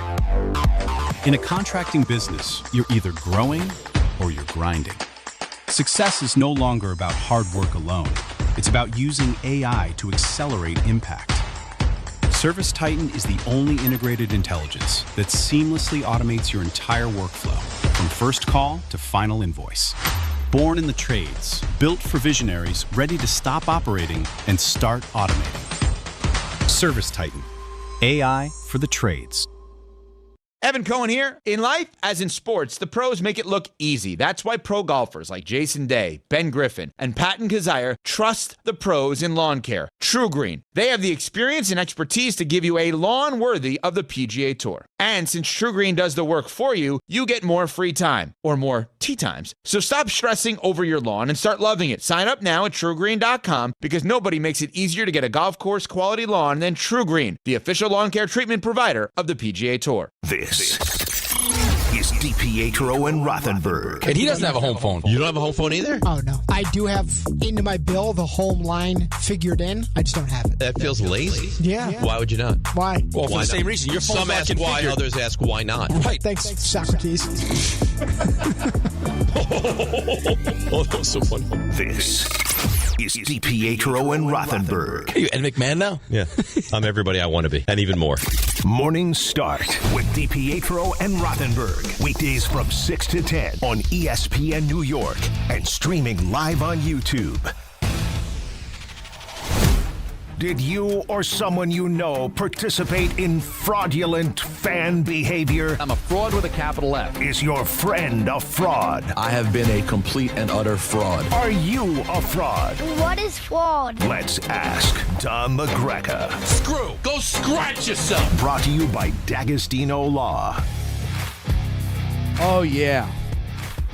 You know the vibes, folks. Fraud Alert Friday. Brought to you by our dearest of friends at D'Agostino Law. D'Agostino. Judge LaGreca, are you ready? Oh, you kidding me? I am so ready because I was off last Friday, so it's been a while. Yeah, you're shot out of a cannon after a week of built-up fraudulence to the Honorable Judge LaGreca. I'd like to preface my question by letting you know I'm a classic New York diehard fan of the Yankees, Rangers, and Knicks. Okay, good. No football, interesting. Where this takes a little twist is regarding football. Okay. My father was a fair-weather fan of the Giants and did not by any means pass down the tradition to myself and my brothers. It's a bad father. So much so that the first game I remember watching was the 94 NFC Championship between the Niners and Cowboys. Oh, no. My best friend, who was a Cowboys fan, came over that Sunday afternoon and put on the TV, and we both sat down to watch the game, and I was hooked. Going forward from that fateful day, I have been a diehard Cowboys fan without any wavering. Whether it was Quincy Carter, grab that strange pull, Yeah. Drew Henson, Ooh, another one. Or Another suffering during the Dave Campo days. Wow. From Romo's botched snap, which I contended until this day he still ran for the first down, to Dez's clear catch, I have faithfully remained a diehard Cowboys fan and have given over this fandom to my children, who now suffer miserably by the whims and irrational decisions Jerry makes on any given day. So as I digress, Honorable Judge LaGreca, my question is twofold. First, my brother, who grew up as an even more suffering Jets fan, contends I'm a bandwagon Cowboy fan. However, I always retort they are the first team I saw play football. Am I a bandwagon fan or a true diehard Cowboys fan without any tarnish on that shield of fandom? And secondly, a little more nuanced question. My friend's father was clearly a bandwagon Cowboys fan due to all the success of the 70s. Does his fake fandom, which was passed down to his son and then subsequently to me, have any ill effects towards my fandom, or am I a pure-blooded Cowboys fan? Nate from the Five Towns. I know, Don, you get frustrated by lengthy emails, but that was some good detail. No, there was a lot of detail that was needed. A lot of evidence. I will say no fraud. D'Agostino. I think his journey to being a Cowboy fan is similar to most Cowboy fans. Either the Jets and Giants were bad, and so they wanted to watch good football, but that wasn't even it for him. It was just that his dad was a wishy-washy Giants fan. He was the bandwagoner, jumping on when the Giants are good, ignoring them when they were bad. So you had no guidance football-wise, and you're watching a great championship game. I always get confused because they met a couple of times, the Niners and the Cowboys. Was that the Mud Bowl game? Trying to remember. But either way, it was a great game, two great teams. You chose the Cowboys, and 32 years later, you stuck with them. You've handed it down to your kids. There's no fraudulence there. Everybody gets introduced in some way, shape, or form. He had no allegiance before. He's never wavered since. No fraud. Wow. An authoritative no fraud from Judge LaGreca. Yeah, wow. His dad's the bad guy, but, what are you going to do? Why is his dad a bad guy? Well, just not choosing a football team, to me, is a sign of weakness. That's just me, all right? Listen, I got no leg to stand on. It's a sign of weakness. It's just my instinct. I just think that you should choose a football team. Yeah. It's almost like, you know what? I'll go. Here's the hot take of this segment. Okay. It's sports agnostic. Like, to not be a football fan is almost like being sports faithless. Football's got to be there. Yeah, You America, can't be a sports fan if football isn't one of the sports. It's odd. It's in the odd US, to be Don. a sports fan and not love football. It's odd. It makes you agnostic. It's odd to me. It makes you sports agnostic. So you don't have there is no God in your life if you don't like football. No, that's atheist. Yeah, not atheist. Agnostic means I don't have. You don't really have anything. I could be swayed. Let's have a conversation. I'm not sold. That's how I look at it. So, all right, it's a very interesting take. Hey, I understand I might be on an island by myself, although I think Peter's kind of on my side with this. No, I hear you. But you're on that island too. Yeah, I'm a pretty agnostic guy in real life, so I can be. I don't know anything. What the hell do I know? I don't think you're obnoxious at all. Well, no. Those are different words. Anyways, hey guys, let's follow up with another. This is such a great topic because the Cowboys are such a source of frauddom. We have another Cowboys email. Okay, let's go. Nice. Let's do it. Born and raised New Yorker, okay. Diehard Yankee fan. You guys notice everybody's a diehard Yankee fan? Diehard. Well, because they're probably Yankee fans the same reason they're Cowboy fans. No, you're a Yankees diehard fan because you have God in your life. That's how that works. I was about to say, but the difference is, Don, at this point, being a Cowboys fan has actually required dying hard. Something listen, it's been 30 years. 30 years, man. It's a long time. Diehard Yankees, Knicks, Rangers fan. Wow, just like the other guy, or similar. Growing up in the 90s, everyone's favorite football team was either the Cowboys or the Dolphins. Oh, okay. I chose the Cowboys after seeing them win the Super Bowl. Fast forward 30 years later. The team has had so many bad seasons, I lost interest to even watch. I ended up marrying into a Bills family. We had a baby boy last summer. He is on track to also be a Bills fan and has tons of Bills merch. Jerry Jones is a joke, and when he traded away Parsons, that was my final straw. Plus, I have zero desire to ever visit Texas. I know I'm a fraud, but I also think this was the right move. Well, Both could be true, as obviously he ruled himself. He's a fraud. Yeah. He's the definition of a fraud. But, I can understand it. I mean, if you don't mind owning the moniker of fraud, he probably did save himself some years on his life and some aggravation, right? Although the Bills haven't won anything either, and they might be moving in the wrong direction. Who would have thought maybe the Sabres would win a title before the Bills? But, fraud, but maybe he did do the right thing. But right now, the Sabres, they're good. They're playing. I don't know. I never thought of that. But wouldn't that be amazing? They hadn't made the playoffs. Like, Josh Allen wasn't even in college the last time they made the playoffs. Am I right? Now 20, right? 20. What was it? Their last playoff appearance was 2010? 2011. 11. Okay. Yeah. So he wasn't in college yet. No. So. And you thought that Buffalo, wow. But can both things be right, guys, where if he's cool being a fraud, maybe he did make the right decision. But it's kind of a crime of passion. Right. You get it. But it's still right. Like what Chris Rock said. He's like, I'm not saying it's right, but I understand. That's right. That's right. The Honorable Judge LaGreca. Yes. I'm a diehard Rangers fan. Okay. Who doesn't follow basketball. No. All right. I love him. So obviously, my allegiances would traditionally be with the Knicks. As much as the Rangers have struggled lately, it has brought me great comfort over the years knowing that Madison Square Garden has also been home to a perennial loser franchise in the Knicks. No matter how things have spiraled on the ice, at least our neighbors on the court have had to suffer an even more excruciating run of futility. My potential fraud question is this. As someone who isn't an NBA fan and has no rooting interest whatsoever, oh boy, I found myself actively rooting against the Knicks playoff run for the pettiest of reasons. If the Rangers are years away from even contending for the Stanley Cup, then any amount of Knicks success will only make our failures look worse by comparison. Does this make me a fraud New Yorker for rooting against what should be my favorite NBA team, or am I just being a faithful and loyal, albeit selfish, Rangers fan? I throw myself upon the mercy of the court. Jeremy. Well, you are being a selfish Ranger fan, but there's no fraud in there. Matter of fact, I love what he said. D'Agostino. Because I understand it. I get it. Like, it's the same reason the whole fundamental part about being a fraud is, like, you can't like the other New York teams because, again, they're throwing shade at you.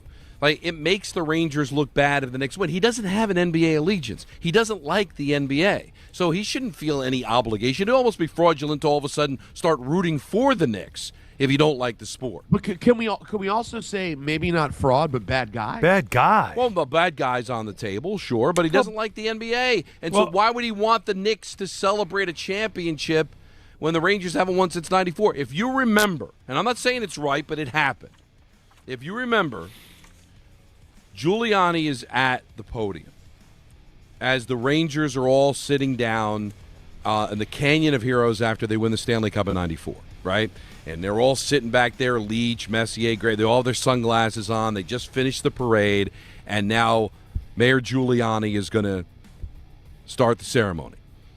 And he said to the crowd, I hope next week we're doing this again for the Knicks. And the crowd booed. Because I do think there's a thing between NBA and NHL fans. That hockey fans feel a way about the NBA because it goes up against them. You don't really see a lot of diehard NBA and NHL fans. Allen's has to be an outlier, be honest, Allen. Loving basketball and hockey, that usually doesn't happen. You rarely see that crossover. Because yes. again, from both it's hard. Either way, you rarely it's see hard it. to root. They're in the same season. Like football and baseball, there's overlap, but they're two separate seasons. NBA and the NHL overlap way too much to really be a diehard for both. So I can understand as a Ranger fan, you're sitting there going, we haven't won since 94. We're struggling. I don't want the other team in our building to get a celebration, especially if you're not a fan. I love it. No fraud. It's so bizarre. It's not bizarre. It makes sense. No, it's just a bizarre way to think. First of all, there usually there's usually synergy and symmetry, like between the two tenants in the same building. in different sports. A lot of times you get that kind of support. Like you know, Hank goes to a lot of Knicks games, by the way, Lundqvist. But that back then in '94, when they were both simultaneously on a run, everybody was caught up in it and watching Mason. both. Mason and Anthony Mason would. Mason, And it wasn't just Mason. He actually brought a couple other teammates with him to some games. And then the Rangers would do the same thing. They'd come to Knicks games, and it was like a cool thing to see the support. And it almost kind of felt like a community type of thing, where it's like both our teams are good, and you get into it, right? Yeah, but I don't understand rooting against it for your own selfish reasons because I don't want to – like it'll make me feel like we suck more. That's weird, man. Like, that's weird. But it does come from a place of jealousy, you know, and also I can understand it more from a Ranger perspective than a Knick perspective because, let's face it, the Knicks are way more popular. But it's not like the Islanders winning the Cup. Like, that's different because it's another team. They have nothing to do with you. But they do in the sense that it's in your backyard. It would almost be like there's somebody having a barbecue in your backyard that it's not you. Alan, you know what it is? But here's the thing. It's the exact No, it's your brother opposite. having a barbecue in your house, and you can't go. Well, no. You're mad that your brother has more friends than you, so you wish that everyone canceled on him and he'd stay home and cry. Like it's the opposite of me. It's so I am now basically a fraud because I root for the Knicks because I want to see the people around me be happy. I just want people to be miserable. I mean, this is terrible. Anthony Pusick just texted the group, or maybe just me. I don't know. What did he say? He goes, "I've never once cared about the Knicks' failure to make me feel better about the Rangers." That's my point. But here's the thing. How does that I make don't you feel think better? Anthony hates basketball. I think he may not be as big a Knicks fan as he is Yankees and Rangers. No, his dad's texting about the Knicks now. How about that? But if you are a person that is not a fan of the NBA, then I kind of get it. But then you don't care. Then you're apathetic. No, but again, it's happening in your home building. It is a little. I don't know. I understand it. I get it. Look, I always say it's your way of fan. That's how you fan. You're not wrong. It's how you feel. I could just tell you it's a little weird. But can I go back though to the Giuliani thing? Because if I remember right, he wanted to wait for the Knicks to finish. Remember, the Knicks played Game 5 that day because that's the parade, the whole thing. That was the OJ. That's the OJ day. Game, yeah. So he wanted to hold off the parade and have a double parade, and like Ranger fans were pissed because they're like, the series is not. That would be dumb. And so I think that's what that was about when he said like come back and do it again. Is people was like, really, dude? Like it was. They already knew. He sounded like he cared more about the Knicks winning it than the Rangers winning it. And so people already were annoyed with him about that. Well, also... But at least they got a parade. The Knicks never had a parade. Yeah, but the one thing I know Don and Anthony, neither of them will fight, is that hockey fans, being the fourth sport people that they are, and very niche, they can be miserable. And just also be annoyed whenever anyone does anything related to their sport because it's never the right. I think that's part of it. I think they'd rather call up and yell at you. They'd rather call up and yell at you for not talking about it enough than just talk about it. A regular complaint. Oh no, I have this problem. Like as a hockey fan myself, I've always said this. Like basketball is my game, right? But hockey's my first love. And anytime, like, it would be we'd have arguments about sports and stuff like that, I would take it personal if someone who talked baseball, which is another one of my loves growing up, but if somebody talked about baseball in an authoritative way over hockey, I'd laugh at them. Like, it would bother me because I'm like, what are you talking about? Like, you're not winning your football either. Like, it would just sort of be that feeling that you're a local sport just like hockey is. So I understand that feeling when it comes to defending your sport. That does seem like it's always kicked aside. Going to the point of rooting against the other tenants in the building is crazy to me. Let's go to line one. I have a follow-up here. There's a call on the line. We have Dave in Connecticut. What's up, buddy? Hey, guys. Yes, my son is Jimmy from Connecticut, the guy who called in on Fraud Alert about a month or so ago, and you guys invited me to call in and tell the tale, or at least tell you that I did pull off, I think, the greatest Trojan horse of all time, and I lived to tell the tale. I did buy the Eagle hat on the way in after I was basically, pelted with rocks and garbage, mostly garbage. But yeah, I pulled it off, and I actually had a segue into a story with Jimmy. We go to the Jersey Shore every year. We go to Sea Isle City. We've been going there my entire life. I take the kids there every year. And in 2017, Jimmy's playing college football. He's a junior. He's going into his junior year. And our hot dog guy that we've had since the early 90s or the mid-90s tells us, he goes, hey, there's a Eagles player on the beach. It's Jason Kelsey. And, Jimmy, you play football. Maybe you ought to go see him. And so Jimmy runs up. I basically hang back because I don't want to, get in the middle of his thing. And Jimmy goes up. Jason was, again, everybody remember, this is before the Eagles won the Super Bowl. So Jason's just a guy who's a pretty good player in the NFL. I think maybe he had been an All-Pro by then. Certainly doesn't have the fame he does now. Meets Jimmy, lovely guy. And I got to say this, and this is why I wanted to call in. We go to Seattle City every year. I'm sure Don knows from Ocean City. The Eagle fans are lovely when we're down at the shore with them. We it's fun trash talk, but it's all in good fun. But Jimmy met Jason, couldn't have been nicer. Jimmy went on, had a great year, and anyway. But we love the show. I listen every day. You guys are great. Thank you so much. I have more stories, but I don't want to take up any more time. I love it, Dave, and then thanks for continuing that story about having to wear the Eagle stuff so you just don't get destroyed. But listen, I think J.C. Kelsey's a really nice guy. I'm good, but I still think he's a really nice guy. You're all set. Can both be true? You've had your fill? Well, I don't get it. I don't get why he's got to be on everything, but that doesn't mean he's not a nice guy. Well, because it's opportunity. Yeah, that's why he's on everything. I love when Don said that. I love when Don pulls us. Seems like a great guy, but I'm good. It's the best. All right, that'll do it. All right. For Fraud Alert Friday, brought to you by D'Agostino Law. 35 years of getting accident victims and Social Security disability clients every dollar they deserve. Offices in New York and New Jersey. 1-800-BITE-BACK. D'Agostino. 248-3222. D'Agostino Law. Bite Back. We have more of your calls to get to. We have a big 5 o'clock hour. We're going to break down the Knicks game coming up. By the way, coverage starting at 6 o'clock right here on 880 ESPN New York. Pregame for an hour, then a 7 o'clock tip. But before that, I got to tell you guys, right now, new customers can get $5, bet $5, I should say, and get $150 in bonus bets if your first bet wins. That's right. Turn $5 into $150 in bonus bets just for getting started. FanDuel makes it easy to get closer to the action.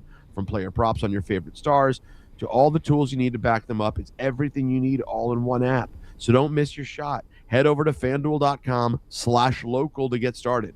FanDuel, official partner of the NBA. Play your game. 21 and over. Physically present in New York. First online real money wager only. $5 first deposit required. Bonus issued as non-withdrawable bonus bets, which expire 7 days after receipt. Restrictions apply. See terms at sportsbook.fanduel.com. For help with a gambling problem, call 877-8-OPEN-Y or text OPEN-Y at 467-369. Your calls and much more, plus ENN coming up at 6. It's Don, Hahn, and Rosenberg on ESPN New York. The Knicks. Fadeaway jumper. He buried it. Jalen Brunson with 2 clutch jumpers. The 76ers. Floor to shoot Bridges. Foul line. Step back. 20-footer. Got it. Mikal Bridges. A step back jumper over Oubre. The Eastern Conference semifinals. The Knicks took Philly's strongest punch here in Game 2. And with a 108-102 victory, have taken Game 2. Game 3 coverage gets underway tonight at 6 on 880 and the ESPN New York app. The New York City Department of Correction offers countless career opportunities, from specialized units to leadership roles that support public safety and change lives for the better. It starts with one step: registering for the New York City Correction Officer exam. Earn over $109,000 after just 5.5 years. Benefits on day one, job security, pension at any age after 22 years of service. Go to nyc.gov/joinDOC or search Join DOC. One career, many opportunities. Register today to take the test. This is the Ty Butler Show. Anthony Volpe, I'm intrigued by him coming off of the surgery and now finally being healthy and seeing what he can do. And at the end of the year, we'll have our answer, one way or the other, in the affirmative, or it'll be like, yeah, he's just not that dude that we thought he was going to be. The Ty Butler Show. Listen Sunday mornings at 8 on ESPN New York and the ESPN New York app. Progressive presents ways to save money that aren't bundling your home and auto insurance with Progressive. I can't believe the deal we got on these seats for the game. Wow, they must be pretty high up here. I think my ears just popped. Yeah, here, put this on. Is that an oxygen mask? An official team oxygen mask. Well, I can kind of see the field. Good, your senses are still sharp. You're going to need them for phase 2 of the ascent. Don't save money by sitting in the nosebleeds. You could save hundreds by switching to Progressive. Get a quote at Progressive.com. Progressive Casualty Insurance Company, affiliates, and other insurers. Not available in all states or situations. Mother's Day is coming, and you gotta show love to the mothers in your life. You know you gotta take care of mom. Plus, my wife just became a first-time mom. So yeah, Mother's Day matters, and you gotta get it right. That's why I'm sending flowers from the Books Company. Right now, get 25% off with code Canty. Books flowers are cut fresh, so you get bigger, brighter blooms that last way longer. And it's easy. Pick the bouquet, the delivery date, and you're done. Mother's Day is May 10th, so don't wait. Go to Books.com, use code Canty to get 25% off. That's BOUQS.com. This is Bart and Carlin on ESPN New York. And the Knicks have made history again, becoming the first playoff team in NBA history to win 3 straight games by at least 25 points. Do we just need to get used to the fact, are you going beyond 5? No, I think it's a friendly 5. I think it's going 6, and it's going to be a 6. Not that different from what we just saw. Bart Scott, Chris Carlin, weekdays at 10 a.m. on ESPN New York and streaming live on YouTube. We expect our information in real time. US Med carries continuous glucose monitors, which provide real-time readings of blood glucose levels. US Med is an approved provider for Medicare and over 500 private insurers. So call 888-665-0696 today for a free insurance and Medicare benefits check as easy as... That's 888-665-0696. Evan Cohen here. PayPal is now the official peer-to-peer payment sponsor of the NFL, which means all the money moments that fandom creates, whether splitting tailgate costs or chipping in on tickets and game day food between friends, are covered. Wherever the game is played or watched, PayPal moves with fans. You can send money through text, email, or directly to your friends with eligible accounts on Venmo. Just download the PayPal app and share all the moments that matter. Account with PayPal is required. Not available in all regions where PayPal operates. Hey, boys, with Xfinity, you already know ESPN already have and enjoy it as part of your TV lineup with live games, daily sports coverage, and expert analysis. And now the ESPN Unlimited plan is available at no additional cost, giving you access to additional ESPN content in the ESPN app, on-demand programming, and originals to explore. Visit Xfinity.com/your subscriptions to activate ESPN Unlimited access. Then start watching in the ESPN app. More from ESPN, all in one place.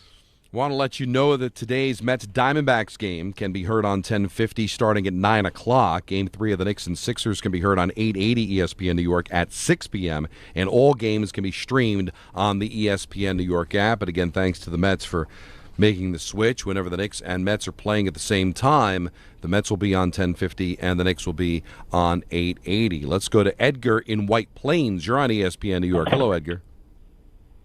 Hello. I love your show, man. Oh, thank you. Love the show. Love the station forever. Going back to like Lupica and Mike and love the show. I was at the 20-year anniversary. I've been trying to get on for Fraud Friday. Okay. But I have so many meetings. I try to clear my Fridays, and I finally got through. So I wanna bring this up to you, Don. So I started following hockey because of you. I ended up loving you, listening to you all the time. I started listening to the games, and I started becoming a Ranger fan. So now that you switched over to the Devils, I found myself kind of, let me listen in what's happening with the Devils here. Now I think my fandom is sort of switching. So I don't know if I'm a hockey fan or just a Don fan, and does that make me a fraud? I have friends that say yes. Well, this is the first ever dual fraud. Well, it's a dual answer, I should say, not dual fraud. If you are a hockey fan, Edgar, you're a fraud, and there's no hiding from that. But if you're a Don LaGreca fan, you're not a fraud. D'Agostino. Because as a Don LaGreca fan, you're doing the right thing. You follow me to wherever I go, right? This is Peter. This is this is accurate. This is the only answer. Peter. No, honest, Peter. Come on, don't look stay at me. quiet. Peter, look at me. No. That's the answer. Hockey fan, he's a fraud. He's jumping from team to team. That's a bad. That's a clear fraud. But if he's a Don LaGreca fan, what else are you supposed to do? I see what you're doing. It was overnight. Don is right. Don is right. He is a fraud hockey fan, but a legit Don LaGreca fan. Yeah, all right, that's fine. But you can't say no fraud. It's fraud. Well, it's total fraud. No, it's no fraud if he's a Don fan. It would be fraudulent if he stuck with the Rangers after I left. If he's a Don fan, then that's Don fraudulent. is first. If he's doing the right thing as a Don fan, now he's still a fraud. He hit the siren. He's still a fraud.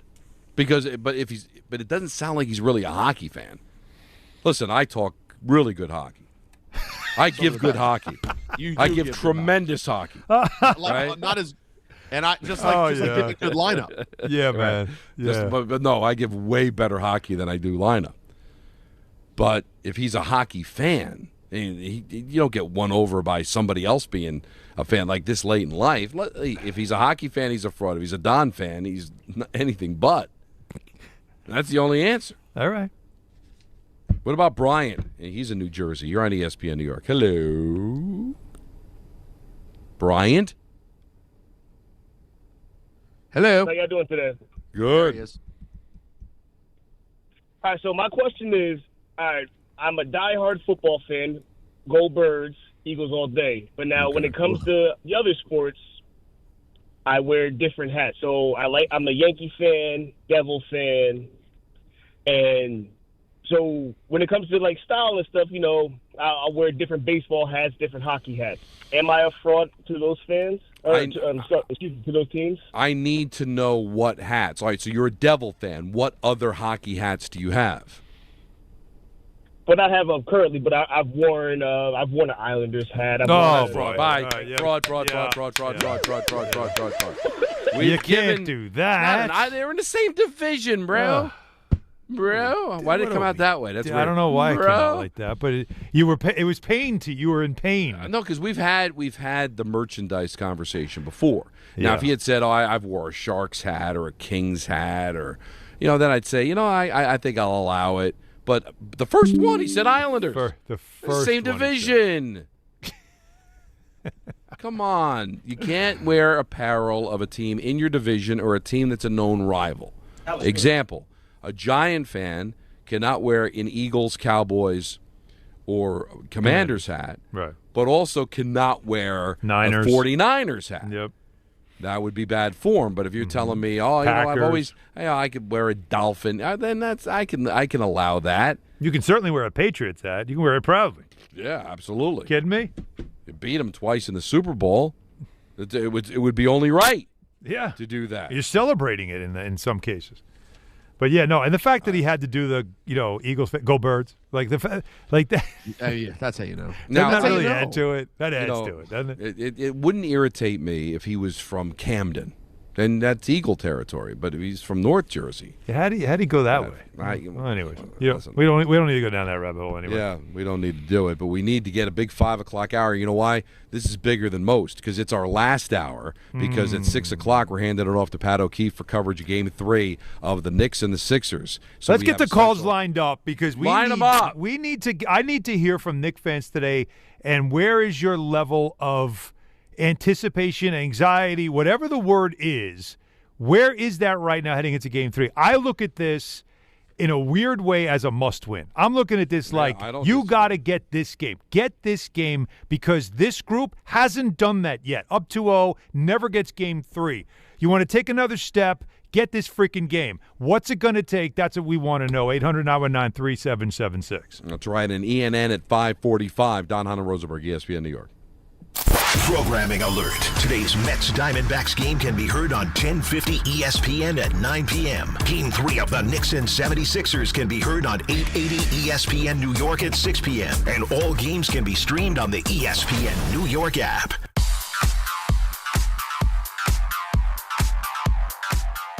Now let's take a look at the traffic with Brandy Scott. Thanks, guys. Probably want to stay away from the Hutch southbound in Westchester County, right after Mill Road in New Rochelle. Big crash. Only one lane is squeezing by. Delays are starting to back up to 287. 287 westbound, just packed, heading over to the Rockland-bound Tappan Zee Bridge. Hitting the brakes there from 684 in Harrison. You stay slow on the thruway northbound, heading over to the Palisades Parkway.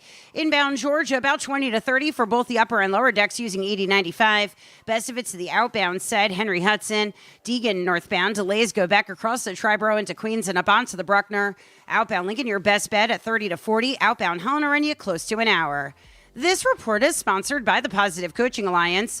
Questions about youth or high school sports? Well, the PCA can help. It's a national nonprofit developing better athletes and better people through youth and high school sports. More info at positivecoach.org.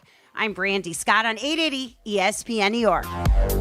Did your dog just get groomed? She's got a pep in her step. Actually, she's gotten famous. She's one of 18 dogs on the New Jersey Dog Scratch-Offs from the New Jersey Lottery. What? Yeah, New Jersey voted, and 18 dogs were chosen. Well, look at her. It's gone to her head a bit. Play the New Jersey Dog Scratch-Offs, featuring 18 real New Jersey dogs and a top prize of $200,000. Oh, are you a famous doggy? Yes, you are. Must be 18 or older to buy a lottery ticket. Please play responsibly. If you or someone you know has a gambling problem, call 1-800-GAMBLER. I'm a dog, and my job is to make you happy. So I recommend Optimum Fiber for your home. It's famously fast, way better than flaky 5G home internet, which can slow down the more people or dogs are online. So switch to Optimum Fiber, starting at only $25 a month with a 5-year price lock. Call 888-4-OPTIMUM or visit Optimum.com today. That's 888-4-OPTIMUM. Gus, fetch. I gotta take that. Terms apply. See Optimum.com for details. Prizes, flyaways, even cash money. You want it? We've got it. Find a list of all contests and official rules by visiting ESPNNewYorkContests.com. That's ESPNNewYorkContests.com. Michelle Smallman here. PayPal is now the official peer-to-peer payment sponsor of the NFL, which means all the money moments that fandom creates, whether splitting tailgate costs or chipping in on tickets and game day food between friends, are covered. Wherever the game is played or watched, PayPal moves with fans. You can send money through text, email, or directly to your friends with eligible accounts on Venmo. Just download the PayPal app and share all the moments that matter. Account with PayPal is required. Not available in all regions where PayPal operates. Get in the zone, AutoZone. Welcome to Markdowns for Miles at AutoZone. Thanks. Is oil marked down? Save up to $15 when you buy 5 quarts and a filter. And fuel treatment? 2 for $9 on Lucas. Brake pads? Marked down to free. Free? Get free Duralast brake pads when you buy 2 Duralast rotors. That's several markdowns. For many more miles. Get in the zone, AutoZone. Restrictions apply. 880 ESPN, WHSQ, and WCBS-FM HD2, New York. A Good Karma Brands radio station. Game time brought to you by Tullamore Dew Irish Whiskey, because when it's game time, guys. It's Tully time. It's Tully time. Knicks, Sixers, Game 3 coverage immediately following us on 880 at 6 o'clock. The Mets visit the Diamondbacks. You can hear that game on 1050 at 9, and we'll be on 880 following the Knicks coverage. Yankees are in Milwaukee to face the Brewers. That game is at 7:40. And I've got some news. Spencer Jones is in the lineup for the New York Yankees. That's exciting. Called up with Jazz going on the IL, and he is going to be the designated hitter and bat 6th tonight against the Brewers. The biggest outfield in Major League Baseball history. Tullamore Dew, the original triple distilled, triple blended, and triple cast matured Irish whiskey. Be sure to grab a Tullamore Dew or try the new Tullamore Dew Honey during today's action. Glasses up to enjoying Tullamore Dew responsibly. Well, Alan wants to get your pulse. Game 3 tonight, a chance to really take a stranglehold on this series. Go up 3-0. And 4 times it's happened in the NHL, teams come back from 3-0 down. It's happened once in baseball. It's never happened in the NBA. I don't remember it happening in baseball. I don't remember. Well, I could remind you, but I'm not going to be that guy. No, I just it was 22 years ago. Don't remember the year. Well, anyway, it's probably irrelevant. Never happened in the NBA. And I don't think it would happen here. But must win is strong, but I understand the sentiment of, listen, I don't want to put him back in a series. I said it to you yesterday. Proverbial must win. You know that. The headline tomorrow will be Sixers back in the series. That's the way it is. No matter how you feel, the Knicks are still not losing this series. I don't think they're going to lose this series if they lose tonight, but the reality is they're back in the series. They won a game. They'll have a game 4 on Mother's Day in Philadelphia with a chance to even the series and not just kind of playing it out, maybe hoping for a gentleman's sweep if you win tonight. That's the difference. Back in the series or basically done. That's what game 3 means. That's literally what it means. Yeah. But it also means for the Knicks something also. I said also twice. That's how important it is. Mm-hmm. Because it does say something about you. Now, again, they lose at a buzzer beater or something like that. I mean, it still has to be what does it look like. But it's just something to me about a statement. And we keep saying all these different statements, right? That's why I felt Game 2 was such an important win and maybe even more of a valuable or more of a reassuring win than blowing them out in Game 1 was. Because Game 1 was sort of their head was spinning. They just won a Game 7. They come in from Boston. They don't even know what the hell you're running because they haven't seen you since February. So, you can understand a Game 1 blowout win. Winning that game that had all the earmarks of a letdown, this one worked against you, Monica called it trap game loss, that had all the earmarks of it, but they didn't. And I felt like that had a little more value to it than the 30-point win in Game 1. And this one is another one of those kind of statements. Something that would really just drop the hammer on this series. And also that kind of set that tone of anybody else that's still wondering if this is legit what we're doing here. Make no mistake, it's legit. And that's what a win tonight, no matter what it looks like. I don't care. I don't care if it's sloppy. I don't care if it's ugly. I don't matter. It doesn't matter. It's still 3-0. It's Win just means 3-0. And that's what I think is important from the Knick perspective.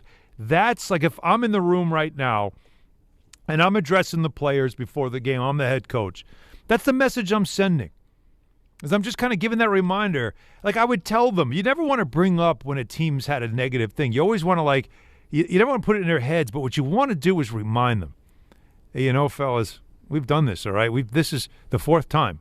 Every year we go up 2-0. 4 years now we've done this. And we always lose Game 3. We always give that Game 3 away. And 2 years ago, Indiana, you're up 2-0, feeling good about things. You're in control. You have a chance to win Game 3. And that kid Nembhard hits a shot out of his you-know-what, just chucked a 30-footer, and it goes in. But that stuff can happen when you're not on point. And so the whole idea for me would be to remind them of just be on point.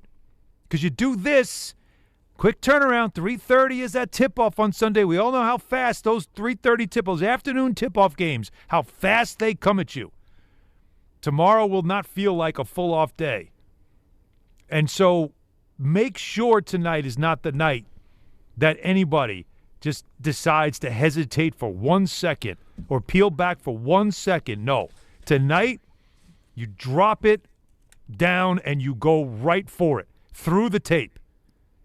That's what tonight's about. That's why it's a virtual. It's not a real thing. It's a hypothetical. But the idea of have the must-win urgency about you because it says so much about what you're doing. It sends that message that, yeah, Vegas says you're now the best team left in the East. Prove it by going up 3-0 on a team that you know right now will have some fight in them. We'll have some fight in them. But let's be honest.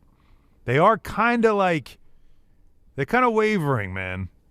They are kind of wavering. You don't want to give them a second win.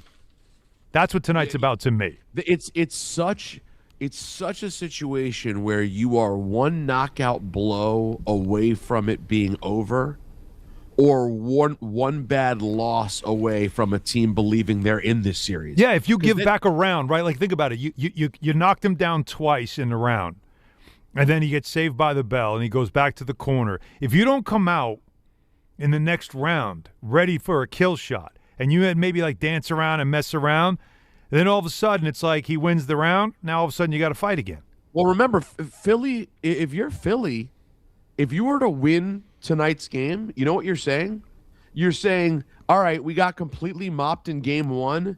Then we kind of beat them for most of game 2, and then we beat them in game 3. Yeah. Nah, this is an even series. Whereas you win this game, it's dead. You're dead as a doornail. They know it. Sell the tape. You know what? Ship I'd rather go to lunch. I'd rather go to lunch on Mother's Day. Let's go to brunch. We'll go to the church. We don't need to go to this game. So you could finish them or not tonight. All right, this is interesting. Ty is in the prom limo. You're on ESPN New York. What's up, Ty? Whoa. So it's a Friday. Yeah. What's up, fellas? I like this. I think this is a first for the show, for the station, maybe. No, context is needed here. Yeah, we definitely need context. Ty Are you a was passenger in or a Natalie's driver? prom limo. It's that guy. Oh, he was in Natalie's prom limo. Oh, I see. remember So he's that. not in a prom limo. I thought you were I would currently hope in a not. prom limo. I don't think he's still in a prom limo. No, I was hoping he was on his way to the prom. Yeah. Or picking up some kids for the prom. Okay. Well, thank you. We've got the context. So, all right, so tell the story. Tell the story. I was in that prom limo about 20 years ago. We went to prom together, all of us. Yeah, he told the story once before. They were in the same prom friend crew. Oh, okay. Yeah, we were in the same. It's a small world. It's a small world. It That's is. the It point. sure is. Very small world. But so Knicks, they got the best opportunity right now. As long as we keep playing through Cat, I feel like triple-double Cat makes the Knicks unstoppable. I've never seen them play so free, flowing like that. They can't do anything with it, anybody in the league, my opinion. And if we stick to that and don't get caught with the ball stopping, I think we're fine. I think Allen made a great point. The big game 3, bigger than most game 3s because we haven't won a game 3. But I think that if everybody just stays locked in how they've been, even in the interviews, everybody's been locked in. Everybody's just taking it one game at a time.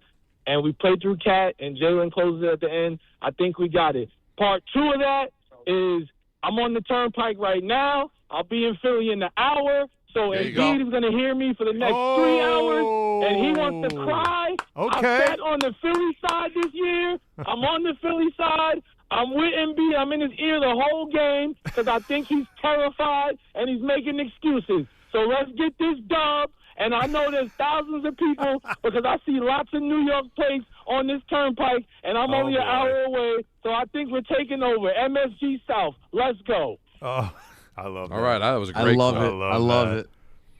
That's what this is about, man. Start talking your trash. Let's go. was This could be a perfect. crazy weekend. Mark and Dix Hills, you're on Danhausen and Rosenberg. Hey, guys. First of all, big fan. I think you guys are the best. Longtime Knicks fan. I actually have an uneasy calm. Even though I'm nervous, I feel like the depth of the Knicks, this is the best that we've ever seen. Everyone is coming out. Even when OG got hurt, Deuce came in and played some excellent D. And, he's been hurt. He's coming back. I just think the depth is there. The coach has them going.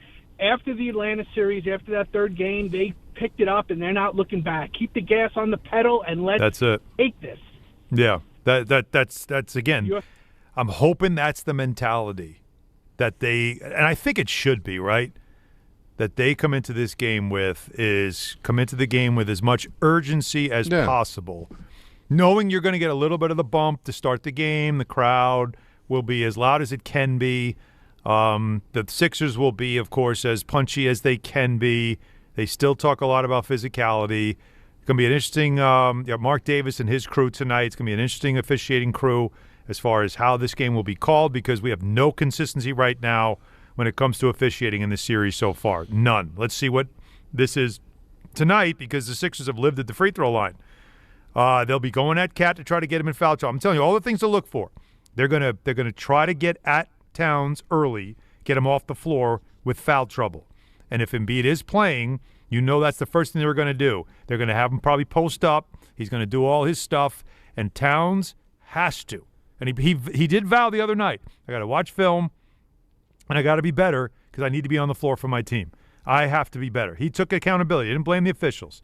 So can he keep his hands back and just use his body and not fall for the fakes, force Embiid just to be a contested shot shooter, and just force him to have a great shooting night?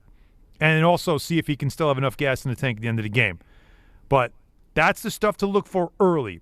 Sustain all that stuff. Don't get caught up in it. And then there's always that one run they go on, the Knicks have, in this spread that they've been through now with 5 straight wins. There's been one run in the game that sort of like turns everything. In Game 2, it didn't happen until the last 2 minutes, but it happened. That's the one thing you're looking for in this game, because I just don't think they have enough to respond once you smack them with that one run. Now I know how to pronounce this, Anthony. Is it Annie on Staten Island? Ani! Staten Island, you're on ESPN New York. What's up, buddy? Awesome, man. Thanks What's for calling. going on, guys? First-time caller, long-time listener. Peter, me and my wife want to congratulate you and Natalie. We are college friends of Natalie's, and we're actually pregnant ourselves. Oh, wow. More Natalie friends coming through. Love this. Stony Brook? Well, we didn't go to Stony Brook, but we knew her from Stony Brook, yes. All right. Okay, nice. Yes. So real quick, I just wanted to say, you guys touched on the line, and the line right now is 2.5. It jumped up 1 point. But the thing is, Vegas is still telling us that they don't trust Philly at home. And it's a good reason that they don't, because it's going to be half Knicks fans over there. But another thing that they're telling us is that the Knicks might pull out a win. It just feels so good today. It's a Friday night Knicks. We have a good feeling. We're up 2-0, and the home team automatically gets -3 on the even teams. So Vegas is telling you something, and that's what we're going to go with. Thank you, guys. Listen, I like Thank the you, attitude. man. So the line has moved. I wonder, we talk about it being an advantage to the Knicks, obviously, if there's Knicks fans in the building. It could also be the reverse, right, where it'll tick the Sixers off to the point where they'll play mad. Like that would bother me. That's what you need, Don. If that's what you need, but come on. I know you need that. Listen, you're down 2-0. Yeah, you don't need any motivation. That's all your motivation. But you don't need motivation to be playing in your own building or having Knicks fans in the building. Like there should be motivation for the Knicks too to go up 3-0. I'm just saying that it shouldn't matter. If the crowd matters, right, then it could work to where it could anger the Sixers. Just like it could pump the Knicks up that there's half the building is rooting for the Knicks. I think that's a little bit of an exaggeration. I think it's going to be less than half. But you're going to hear them. No, if that can inspire the Knicks. Hear them. Do you know what happened in the Celtics series? That building was filled with Celtics fans. And it was loud when the Celtics won. Right? It was loud. But like they won game 4 and it was loud. It made it 3-1. They lost again. They lost game 2. Right? They won both games in Philadelphia, 3 and 4. Take a 3-1, and that Celtics, there was a lot of Celtics fans in that building. It's pissed them off and make them and fire them up. No, what fires them up is they don't want to be down 3-0. They know what it means to be down 3-0, and if they're doing what they're supposed to do and they're winning and making shots, you're going to get a loud Sixer crowd cheering. If they're playing like crap, their fans are going to stop cheering, and you're going to hear, whether it's 20% of the crowd or not, you're going to hear the New York people that went to that game. Like, I don't believe there's the crowd's great in moments, but I don't think not having a crowd makes a home team mad. The fact that you're down 2-0 is the only thing that's lighting a fire. You shouldn't hear the crowd in that moment. The only thing that matters is how you're playing. Then they'll be cheering. But if you're losing, you got bigger issues than the fact that Knicks fans are cheering. You know what I mean? Yeah, I hear you, but I do hear Don's point too, that you never know how that kind of stuff can affect a team. And there is a world in which if that building is, let's say there are 9,000 Knicks fans there is a world in which that could either A, really get in their head, or B, do the opposite and really motivate you. And I've seen it this way. I get it. You're right, Peter, in most cases. The only time I've seen that work, and I've seen the Knicks on the road a ton, when they've had half the building on their side, and the opposing team is like embarrassed because this crowd's not cheering for us. And it doesn't do anything until after the game when the players complain about the crowd. Where I've seen it is in the Garden. That's where I've seen it, where the crowd is so loud and raucous and fired up for the Knicks. I've seen road teams, especially star players, use it as motivation because, like, there's a point at the Garden crowd where they go from being, like, just cheering to them being nasty. And you saw C.J. McCollum most recently. Great example. McCollum loved it in that game, game 2, and used it as motivation and finished the game strong, had a little extra something, and talked about, I'm not a villain, but he loved it. That's sort of what I've seen it work that way, but I've rarely seen on the road when the Knicks have fans in the other team's building where the home team now gets mad and fired up and plays at another level. I've seen it demoralize them. So it is a dangerous environment. The Sixers shouldn't pay attention to any of that stuff. My opinion. Sail GP is the ultimate race on water where international teams go head-to-head in F-50 catamarans flying at over 60 miles per hour. Think you know who's taking the win in Bermuda? Make your pick on the ESPN New York app, and you'll be entered to win an exclusive meet and greet with Sail GP athletes at their team base at the Mubadala New York Sail Grand Prix. Make your pick now and get closer to the action with Sail GP. Sail GP, high speed, high stakes, the ultimate race on water, landing in New York May 30th and 31st. More of your calls at 1-800-919-3776. A special ENN at 5:45. Why? Because we're out at 6. Pat O'Keefe takes over for Knicks and Sixers. Game 3. Danhausen and Rosenberg, ESPN New York.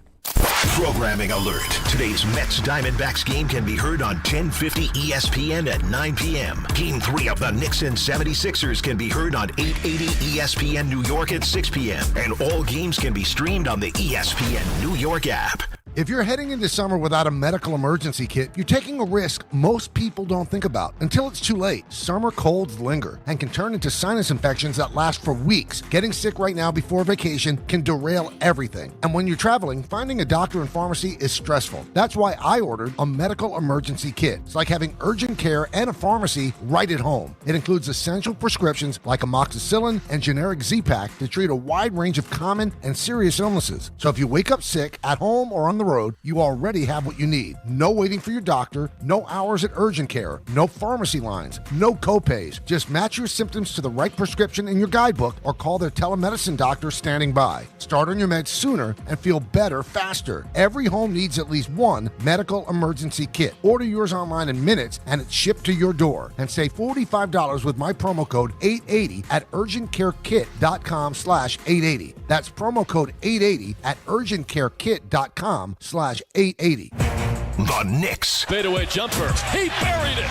Jalen Brunson with 2 clutch jumpers. The 76ers. 4 to shoot Bridges. Foul line. Step back. 20-footer. Got it. Mikal Bridges. A step back jumper over Oubre. The Eastern Conference semifinals. The Knicks took Philly's strongest punch here in Game 2. And with a 108-102 victory, have taken Game 2. Game 3 coverage gets underway tonight at 6 on 880 and the ESPN New York app.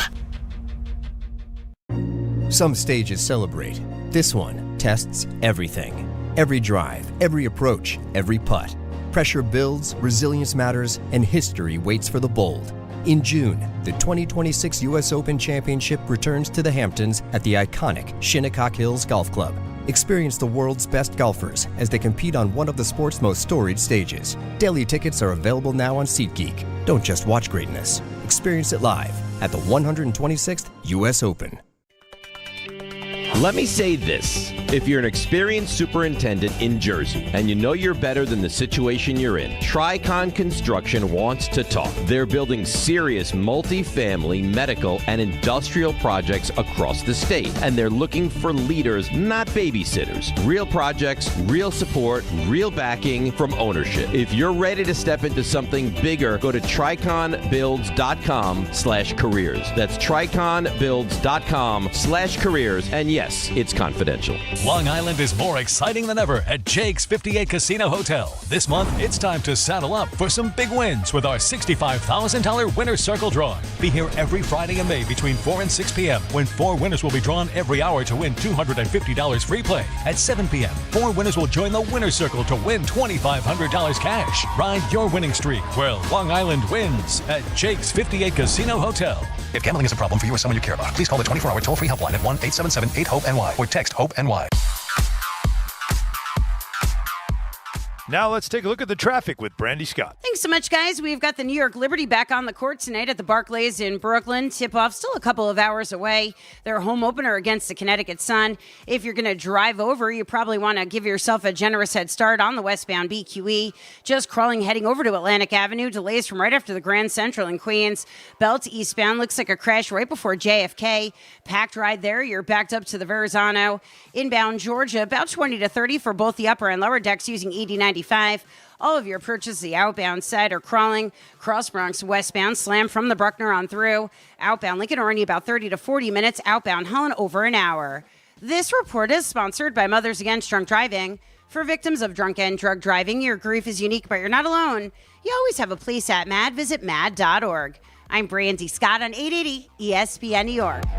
Evan Cohen here. In life, as in sports, the pros make it look easy. That's why pro golfers like Jason Day, Ben Griffin, and Patton Kazire trust the pros in lawn care. True Green. They have the experience and expertise to give you a lawn worthy of the PGA Tour. And since True Green does the work for you, you get more free time, or more tee times. So stop stressing over your lawn and start loving it. Sign up now at TrueGreen.com because nobody makes it easier to get a golf course quality lawn than True Green, the official lawn care treatment provider of the PGA Tour. My dad passed away unexpectedly. Of course, it was awful in every way, but we are very grateful that he had life insurance. So even after he was gone, he was still able to provide for us. And that's why I have life insurance for my family. Ethos.com. They make it fast and easy to get covered. It's 100% online. You get a quote in seconds, and you can apply in minutes. You get covered the same day. Get your free quote at ethos.com/game. That's ethos.com/game. Paid spokesperson. Time spent on application may vary. Online health questions required. Rates may vary.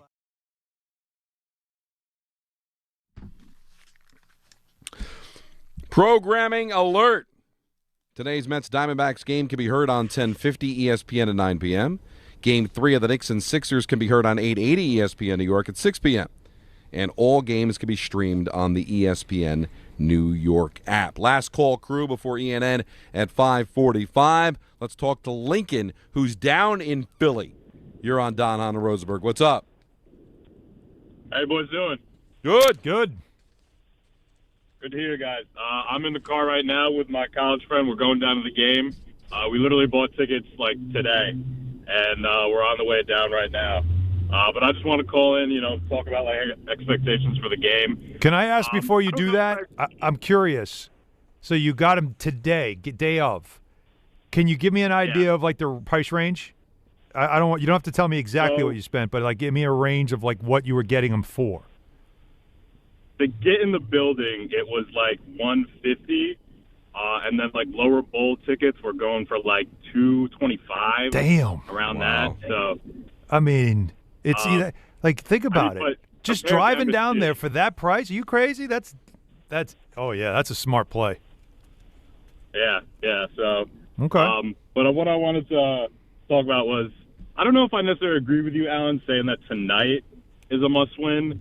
I really feel like we got to see how we're going to do without OG tonight, especially with Embiid. I'm assuming he's going to play because I don't see them. If they're really serious about this series, having Embiid sit out tonight. But I wouldn't necessarily categorize tonight as a must-win. It's more of like the setup, how Embiid does against Cat and Mitch, hopefully if he plays as well. All right, that's fair. Let me just explain when I say it. I'm not saying it from our perspective. I mean from within. I think the team should feel this way. Have this sense of must win, and it's virtual. I know it's not. They're up 2-0. But I don't mean it like from our perspective, all of us watching.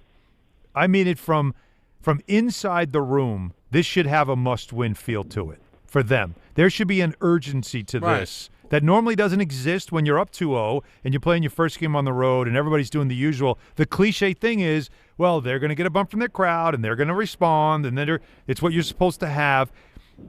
Like, I just feel like in the room, as you're getting ready for the game, the mentality should be treat this like a must-win with urgency because it's a statement game if they do. Yeah, and that's why I opened the show the way that I did of this whole philosophy of, don't let OG play. We've got this thing, man, so let's let him rest and let's think about, no, go. I'm not saying you got to play him because if he's not ready, he's not ready. But the general attitude should be like Alan said. Go out there, win this game, step on their throat. Yes. Don't make it a series. I'm not saying you're going to lose the series. But even if it doesn't have to go 5, don't go 5. Like, don't play an extra game. When you play an extra game, it's an extra chance for somebody to get hurt or something to happen. And Alan outlined all the times they have not won Game 3. And a couple of those times they lost the series, including Indiana a couple of years ago. Do not even make them think that they've got a chance. And then you got the short turnaround for Mother's Day on Sunday. Trust me. God forbid. And listen, even if it's 2-2, I still would feel very comfortable that the Knicks would still go home, take care of business, and win this series in 6. But, Detroit's up 2-0. Now, I think Cleveland's going to be heard from. They haven't played a home game yet. But what if they're not? And Detroit ends up taking care of business in a sweep, and they're sitting there, twiddling their thumbs, and all of a sudden you're playing a Game 5 and a Game 6 against a team that you're better than. Don't even make it happen. That's it. Don't even think it into existence. Send the message. Yes. Carl is in Westchester. You're on ESPN New York. Hey, good afternoon. Hey, I got to say first, Rosenberg, I hate that you left 97. I don't even listen to them anymore because of that. Yeah, why'd you leave?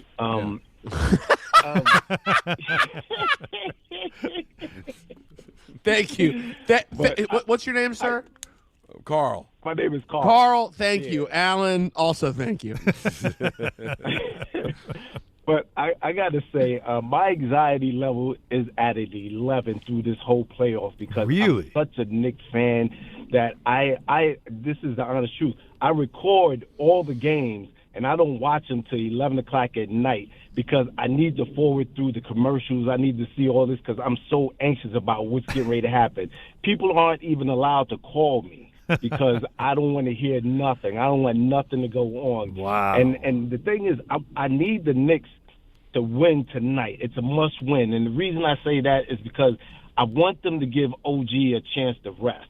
But the problem with OG resting is that he loses his rhythm.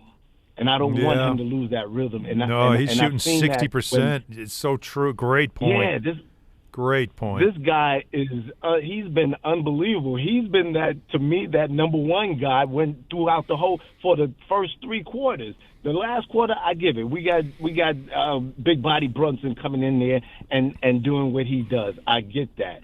But for those first 3 quarters, we got OG, and this guy has been fabulous. But we need to give him that rest. We have to. But I don't want him to lose his rhythm. That's such a, if we still had the point guard thing, like this would be a point guard because the rhythm thing with OG is such a critical piece. That's why this guy's definitely a Knicks fan because it does when he misses time. Usually his first game back after missing a couple of games, he's a little off. And he's been so locked in. 62% from the field in the playoffs so far, 51 from 3. That's unheard of numbers. But that's what he's been. And you don't want to lose that rhythm. I bet you he's probably thinking the same thing. I'm in rhythm right now. I'm feeling good. I don't want to lose this. But how could you go all day and not – so no one texts you, no one calls you, no alerts on your phone, and at 11 o'clock you watch the game back knowing that everybody already knows what happened? That would drive me crazy. That would – I get that tension and how much easier it would be to kind of fast forward through the commercials and all that. But I don't know if I'd be able to wait until 11 o'clock knowing the game is going on.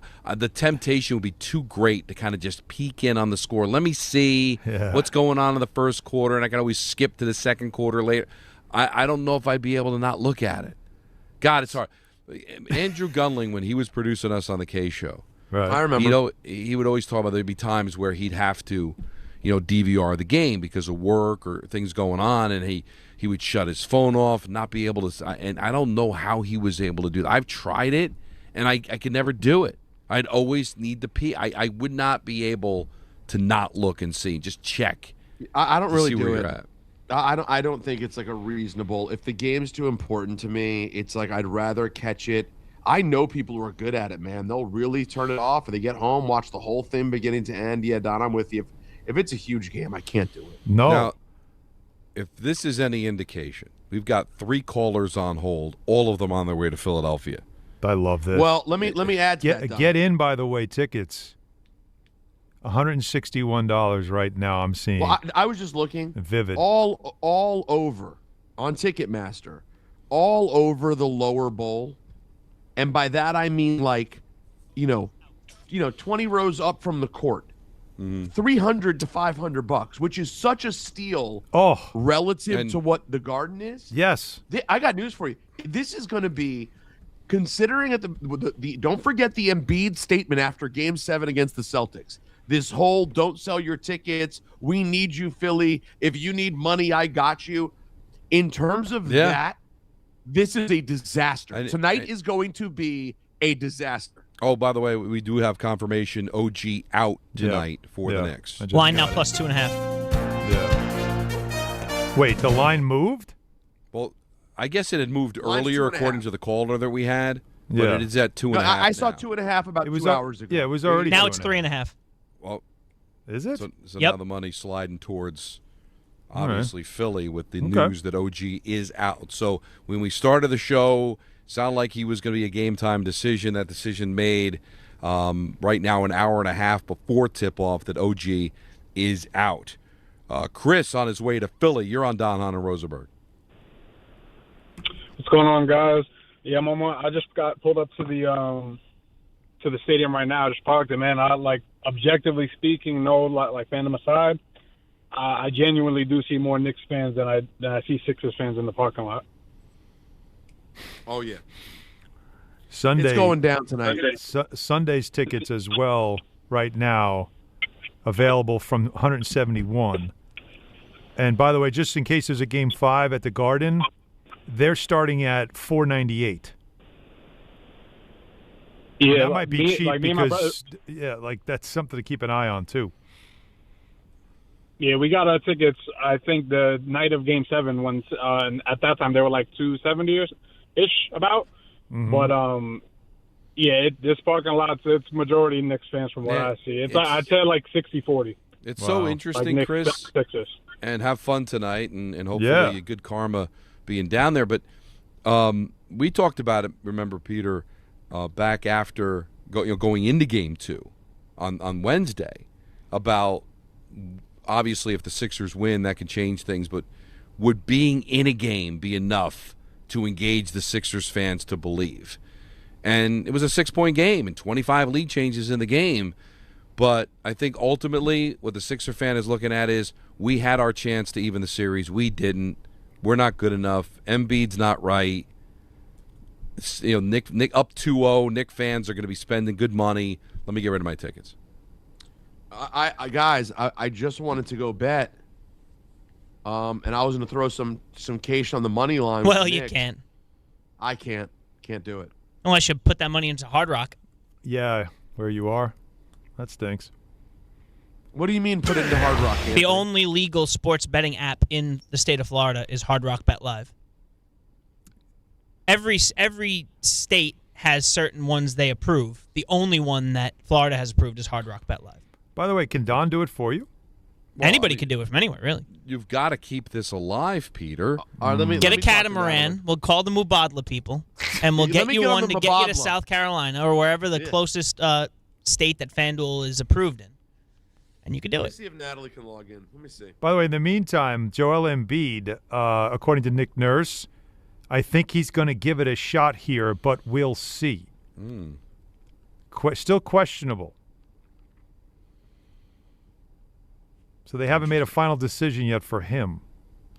That's interesting. Going to give it a shot here is what he said, which is an interesting way to put it. If he doesn't play tonight, and I think he will, because I think this is all gamesmanship. I agree. Then you can't say he was held out of Game 2 precautionary, save him for later in the series, because if he doesn't play in Game 3 down 2-0, he just couldn't play in Game 2, right? Yeah. And I don't think that was the case. I think it was just, let's see if we can get through without him. Almost worked. He's got to play tonight, man, because they're not coming back from 3-0. You got it right. You got to think like he's got to give it everything he's got tonight. And if they lose tonight, then of course you can just then shut it down in Game 4. Yeah. It's too quick of a turnaround. God, they're all listening to us on the Turnpike. Dave's on his way to Love Philly. You're on this. ESPN. This is what I want. Let me hear the parade. What's up, Dave? What's up, guys? What's up? We're on our way to our first Knicks game ever, me and my brother. Ever? Wow. Ever. So your first Ready to Knicks watch game New ever is going to be a playoff New game in York. Philly. I love it. What inspired this trip? Just wanted to see the Knicks dominate us for once. And the affordability. And the affordability, yeah. I think that probably was the first. It's not wrong. Yeah, I love it. And also, let's take over this stadium, New York. This is listen. It's going to be some atmosphere, man. But the two things that I'm proudest of, and Dave, thank you for the phone call. Safe travels. Yes. Is the Knicks fans are going and they're listening to us while they're going. Do we have Ty Butler tonight, or is it Pat O'Keefe tonight after the game? We have nobody after the game tonight. We have nobody? Because we have the Mets and the Diamondbacks. I've been reading Like this you dream about. So really, Don, you know what the problem is? And we always ask, why do we have to read this so many times? Our listeners listen. Well, Alan wasn't listening. So clearly we need to read it more times. When I'm reading it, I'm a dog whistle to Alan. Oh, you know what? That's when hurtful. I'm reading. Not I think it's during the hurtful. show. When I'm reading. He knows he's good take. I've read it 4 times. I know you have. Because all I was suggesting was everybody driving back, it'd be a fun to have everybody call on the way back then too, but I guess just call us on Monday. Tweet us. X. Call Dan tomorrow morning. He'll be on. Tweet us. Dan's Call gonna be on at Dan 9. tomorrow. I like it. All right, Mike, he's in Philly. You're on ESPN New York. Let's keep it going. What's up, man? Hey, guys. I actually live here. So okay, there you go. One of the hardest parts of living in Philly is the sports. That's like the only thing I can't stand about the city. Otherwise, I actually love it. Well, tonight it's actually working out for you. Yeah. Yeah. So I got like pretty good seats in the upper bowl for like $225. So I mean, it's got to be at least half the getting cost of MSG. Oh my God! Maybe better even. Yeah, you did all right. Yeah, it's like a no-brainer. So I'm excited to hear that people are already outside the stadium. I already see more Knicks fans. So it's the one thing the city got right is how to get it there. I could get there in like 15 minutes. And what do they charge for parking there, Mike? Wow, because they got a lot outside. It was I think like the baseball stadium's like 30, maybe 40. All the stadiums have the parking lots right next to each other. Well, yeah, they're all it's like all it just shared turns into space. one big thing. Yeah, so they got that right. It's nothing like the city, like New York. But otherwise I can't stand it. Listen, But I got no love for Philly like you, but that's set up down there with the link and the Flyers and the Sixers and the Philly all there. But I will tell you, for everybody that's on their way to going there, it's going to be tough getting out. Yep. Because the Phillies are home. The Phillies are playing at 6:40, so the Phillies have a game. And I've been there. I took Nancy to in 2010 a Flyers Canadians playoff game, and I took her to the game. And the Phillies were playing the Padres. We didn't even bother starting a car. We just hung out, listened to music because we were not moving out of that lot. So hopefully it's a celebration. Find a bar someplace, get a Philly cheesesteak. You're not getting home anytime soon after that game is over. ENN's coming up next. Danhausen and Rosenberg, ESPN New York. The NBA playoffs are in full swing, and with DraftKings Sportsbook, an official sports betting partner of the NBA, your winnings get a boost every single day, all playoffs long. Bet player props, bet live, from the opening tip to the final possession. Every bucket, every dime, every clutch takeover matters. And DraftKings Sportsbook keeps boosting you all the way through. All DraftKings customers can enjoy a profit boost every single day throughout the playoffs. Download the DraftKings Sportsbook app now and use code WHSQ to claim your profit boost. That's code WHSQ Q to get a boost every day of the NBA playoffs. In partnership with DraftKings, the crown is yours. Gambling problem? Call 877-8-HOPE-NY or text HOPE-NY 467-369. 21 plus, New York only. Eligibility and restrictions apply. One profit boost per customer per day. NBA playoff bets only. Bet restrictions apply and vary when offered. Max bet and boost vary. Boost only applies to winnings and expires at the end of the last NBA game each day. See terms at sportsbook.draftkings.com/promos.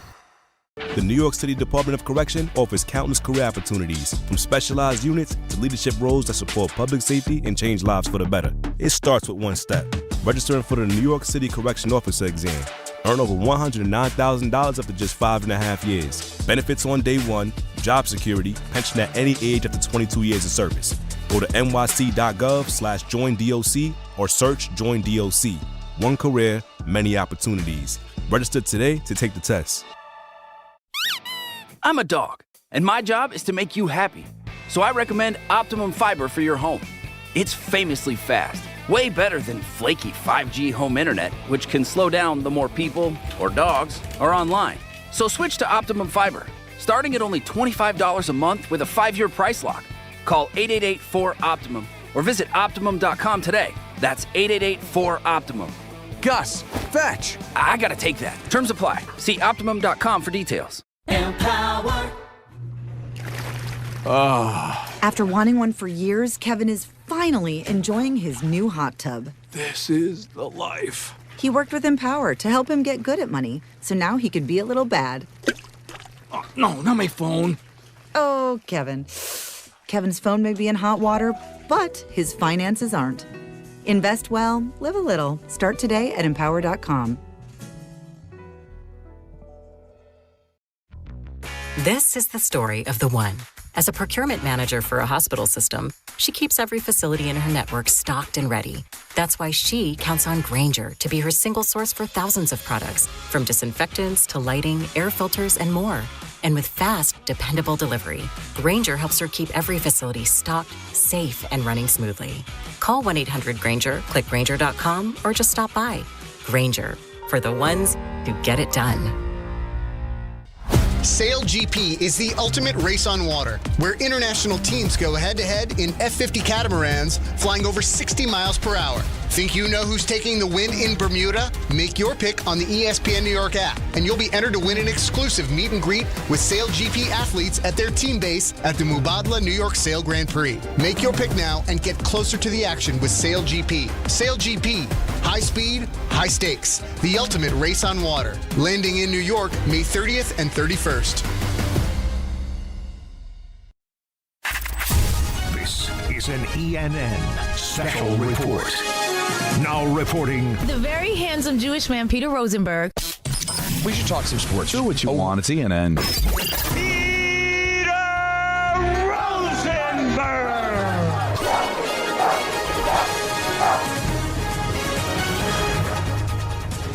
Hi, everyone. Hi. Hello. Welcome to ENN. Ray Rowe. You ever watch YouTube? ENN tonight brought to you by Fanatics Fest NYC. Guys, Mother's Day is Sunday. Give mom something unforgettable the whole family will talk about for years to come, like meeting Danhausen, for example. Go Knicks. That's right. Now through Sunday, May 10th, buy one adult ticket and get one kids ticket free at fanaticsfest.com. I'd like to start off ENN tonight by saying good evening to Carl and Alan. First, Rosenberg, I hate that you left 97. I don't even listen to them anymore because of that. Yeah, why'd you leave? That's a friend. That's a real friend right there. Good evening to Don. They're in the same division, bro. Bro? Wait. Can we isolate the bro? I really want to isolate the bro.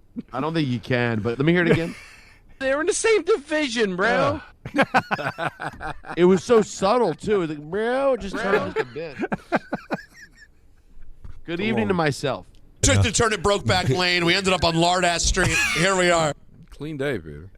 And good evening to myself. How can he love him? He's a man. And lastly to Danhausen. Go Knicks. I did see a photo of him on SportsCenter, and he's on SportsCenter? Taller than the hosts. I'm surprised they don't have wrestlers hosting. He was taller than the hosts? Yeah. Yeah, they had him. I saw him do the top 10. He didn't look little. Yes, he did the top 10. He didn't look small. But wait a minute. I thought you said he was Peter. You said he was like as tall as you. Was Billy Barty hosting SportsCenter? What? What did you say? Was who? That's not right. What'd he say? Who? Bill Pito? No, Billy Barty. Billy who? He was a little man. He's a wee man. Yes. A famous small man? Yes. Is he from yesteryear? Yes. Long time. Let me. I'm going to punch up something he's. Was he? Let me guess. Is he another New Jersey celebrity like the Clown or? No. This is. I'm a little surprised. I'm a little taken aback, Peter. Billy Barney? He was in Masters Barty. of the Universe, I think. Billy Barty. Under the Rainbow, Snow White, Night Patrol. There you go. He was like just off the top of your head, huh, Jacob? like Lots of 4 memories. feet, I see. 4 feet Oh, tall. no, I had to go Google it. You don't say. I thought you knew this by heart. I knew who he was, but I just, out of the one movie, Masters of the Universe, I don't know anything else. There you go. It was a really funny joke if it had landed on Peter. Everybody else got it. If you said Warwick Davis, it would have hit me better, Okay. I don't know who that is. Warwick Davis? No. Oh, one of the genius, most physically funny humans of all time. Also famously was an Ewok in Star Wars. No, the Billy Barty's funny. I recommend the show Life's Too Short on HBO with the Stephen Merchant, Ricky Gervais, Warwick Davis vehicle. If we're talking about smaller gentlemen who have been involved in comedy, it's a great show. Anyways, you think Danhausen's what? You think he's like close to 6 feet out? I don't know. I have no idea. He's 6'7". He didn't look little. Wikipedia does say 6'7".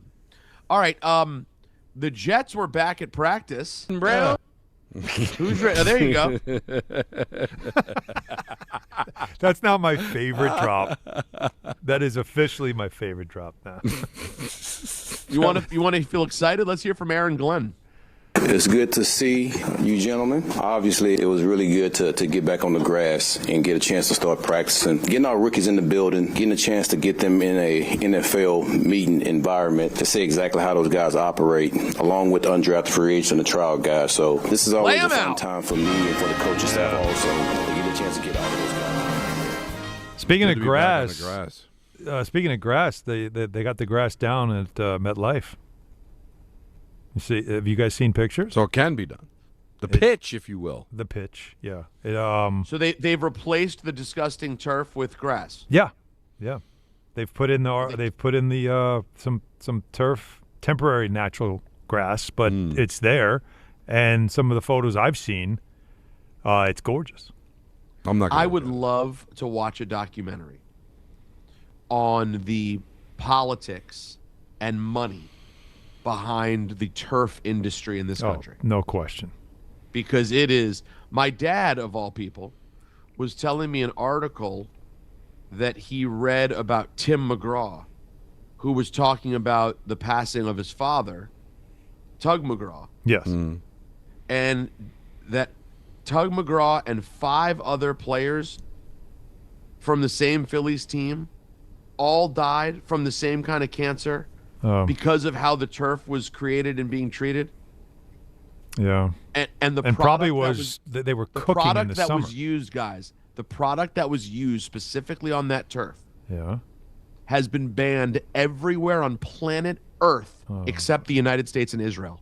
Everywhere else on Earth said, we don't need it. Us and Israel said, no, we're good. Keep it coming. 6 players on the same team. So that's just one example, but like our obsession with turf and how negative it is to players, I have to understand, because Alan, we're going to see the grass at MetLife. It's going to look beautiful. And it'll look great. Well, we won't see it with our own eyes, of course, but we'll see it on television. No, because we're not billionaires. It won't even look like MetLife. That's how nice it'll look. It's down though, and it's there, and we'll see how that works. But the minute the World Cup's over, rip it all up. We got to get that. We got to play football now. Rip it all up. Yeah, rip it up. We got to make sure we get down the dangerous turf so we could possibly injure the players we invest hundreds of millions of dollars. Peter, nothing looks better than in slow motion when you see a wide receiver stop and just all those black pellets fly up in the air. All the ground down tires that they use. There has to have already been a Real Sports episode about this, but like I've got to understand. I don't get it. I say you do your own YouTube expose, the whole thing. Yeah. Because I've got one. We don't have time for it today, but I've got one that I just read in USA Today about this guy, billionaire, who is now turning youth sports into an impossible dream for people that are like middle class or lower. It's a whole other thing that we'll do some other time in the summer. But we got some stuff to do. Investigative reporting. I like what you're doing. That's taking you back to your roots. That's right, baby. Oh, I'm already told we're down to the last minute of the program. So that's it. Because guess what? I got to figure out how to place this bet so I can keep this thing going. Because I don't want to be. Natalie's got to have. Got to do it. I want everybody to know. I'm gonna figure out a way to have Natalie do it. But just so everybody knows, it will not be as much. It will not be 5 honey. It's going to be a bit less, and it's going to be on the Knicks on the money line. Go Knicks! Do I feel as good as I felt? No, I don't. But you never know. You got to be smart. And if you don't get this bet, and if the Knicks lose, you don't get this bet in, it'll be beautiful. Dude. Bro. That's ENN, brought to you by Fanatics Fest NYC. It's back at the Javits, July 16th to the 19th. So many greats are going to be there. It's the largest sports fan festival in the world. Tickets available now, fanaticsfest.com, of course. All right, we'll be back with you again on Monday at 3 o'clock. Don, Hahn, and Rosenberg. Enjoy the Knicks. Maybe the series is over by the time we talk to you on Monday. Pat O'Keefe is coming up next on ESPN New York. Hey, this is Jalen Brunson. What's up, Knicks fans? This is Josh Hart. Knicks fans, it's Mikal Bridges, and this is your home for New York Knicks basketball. This is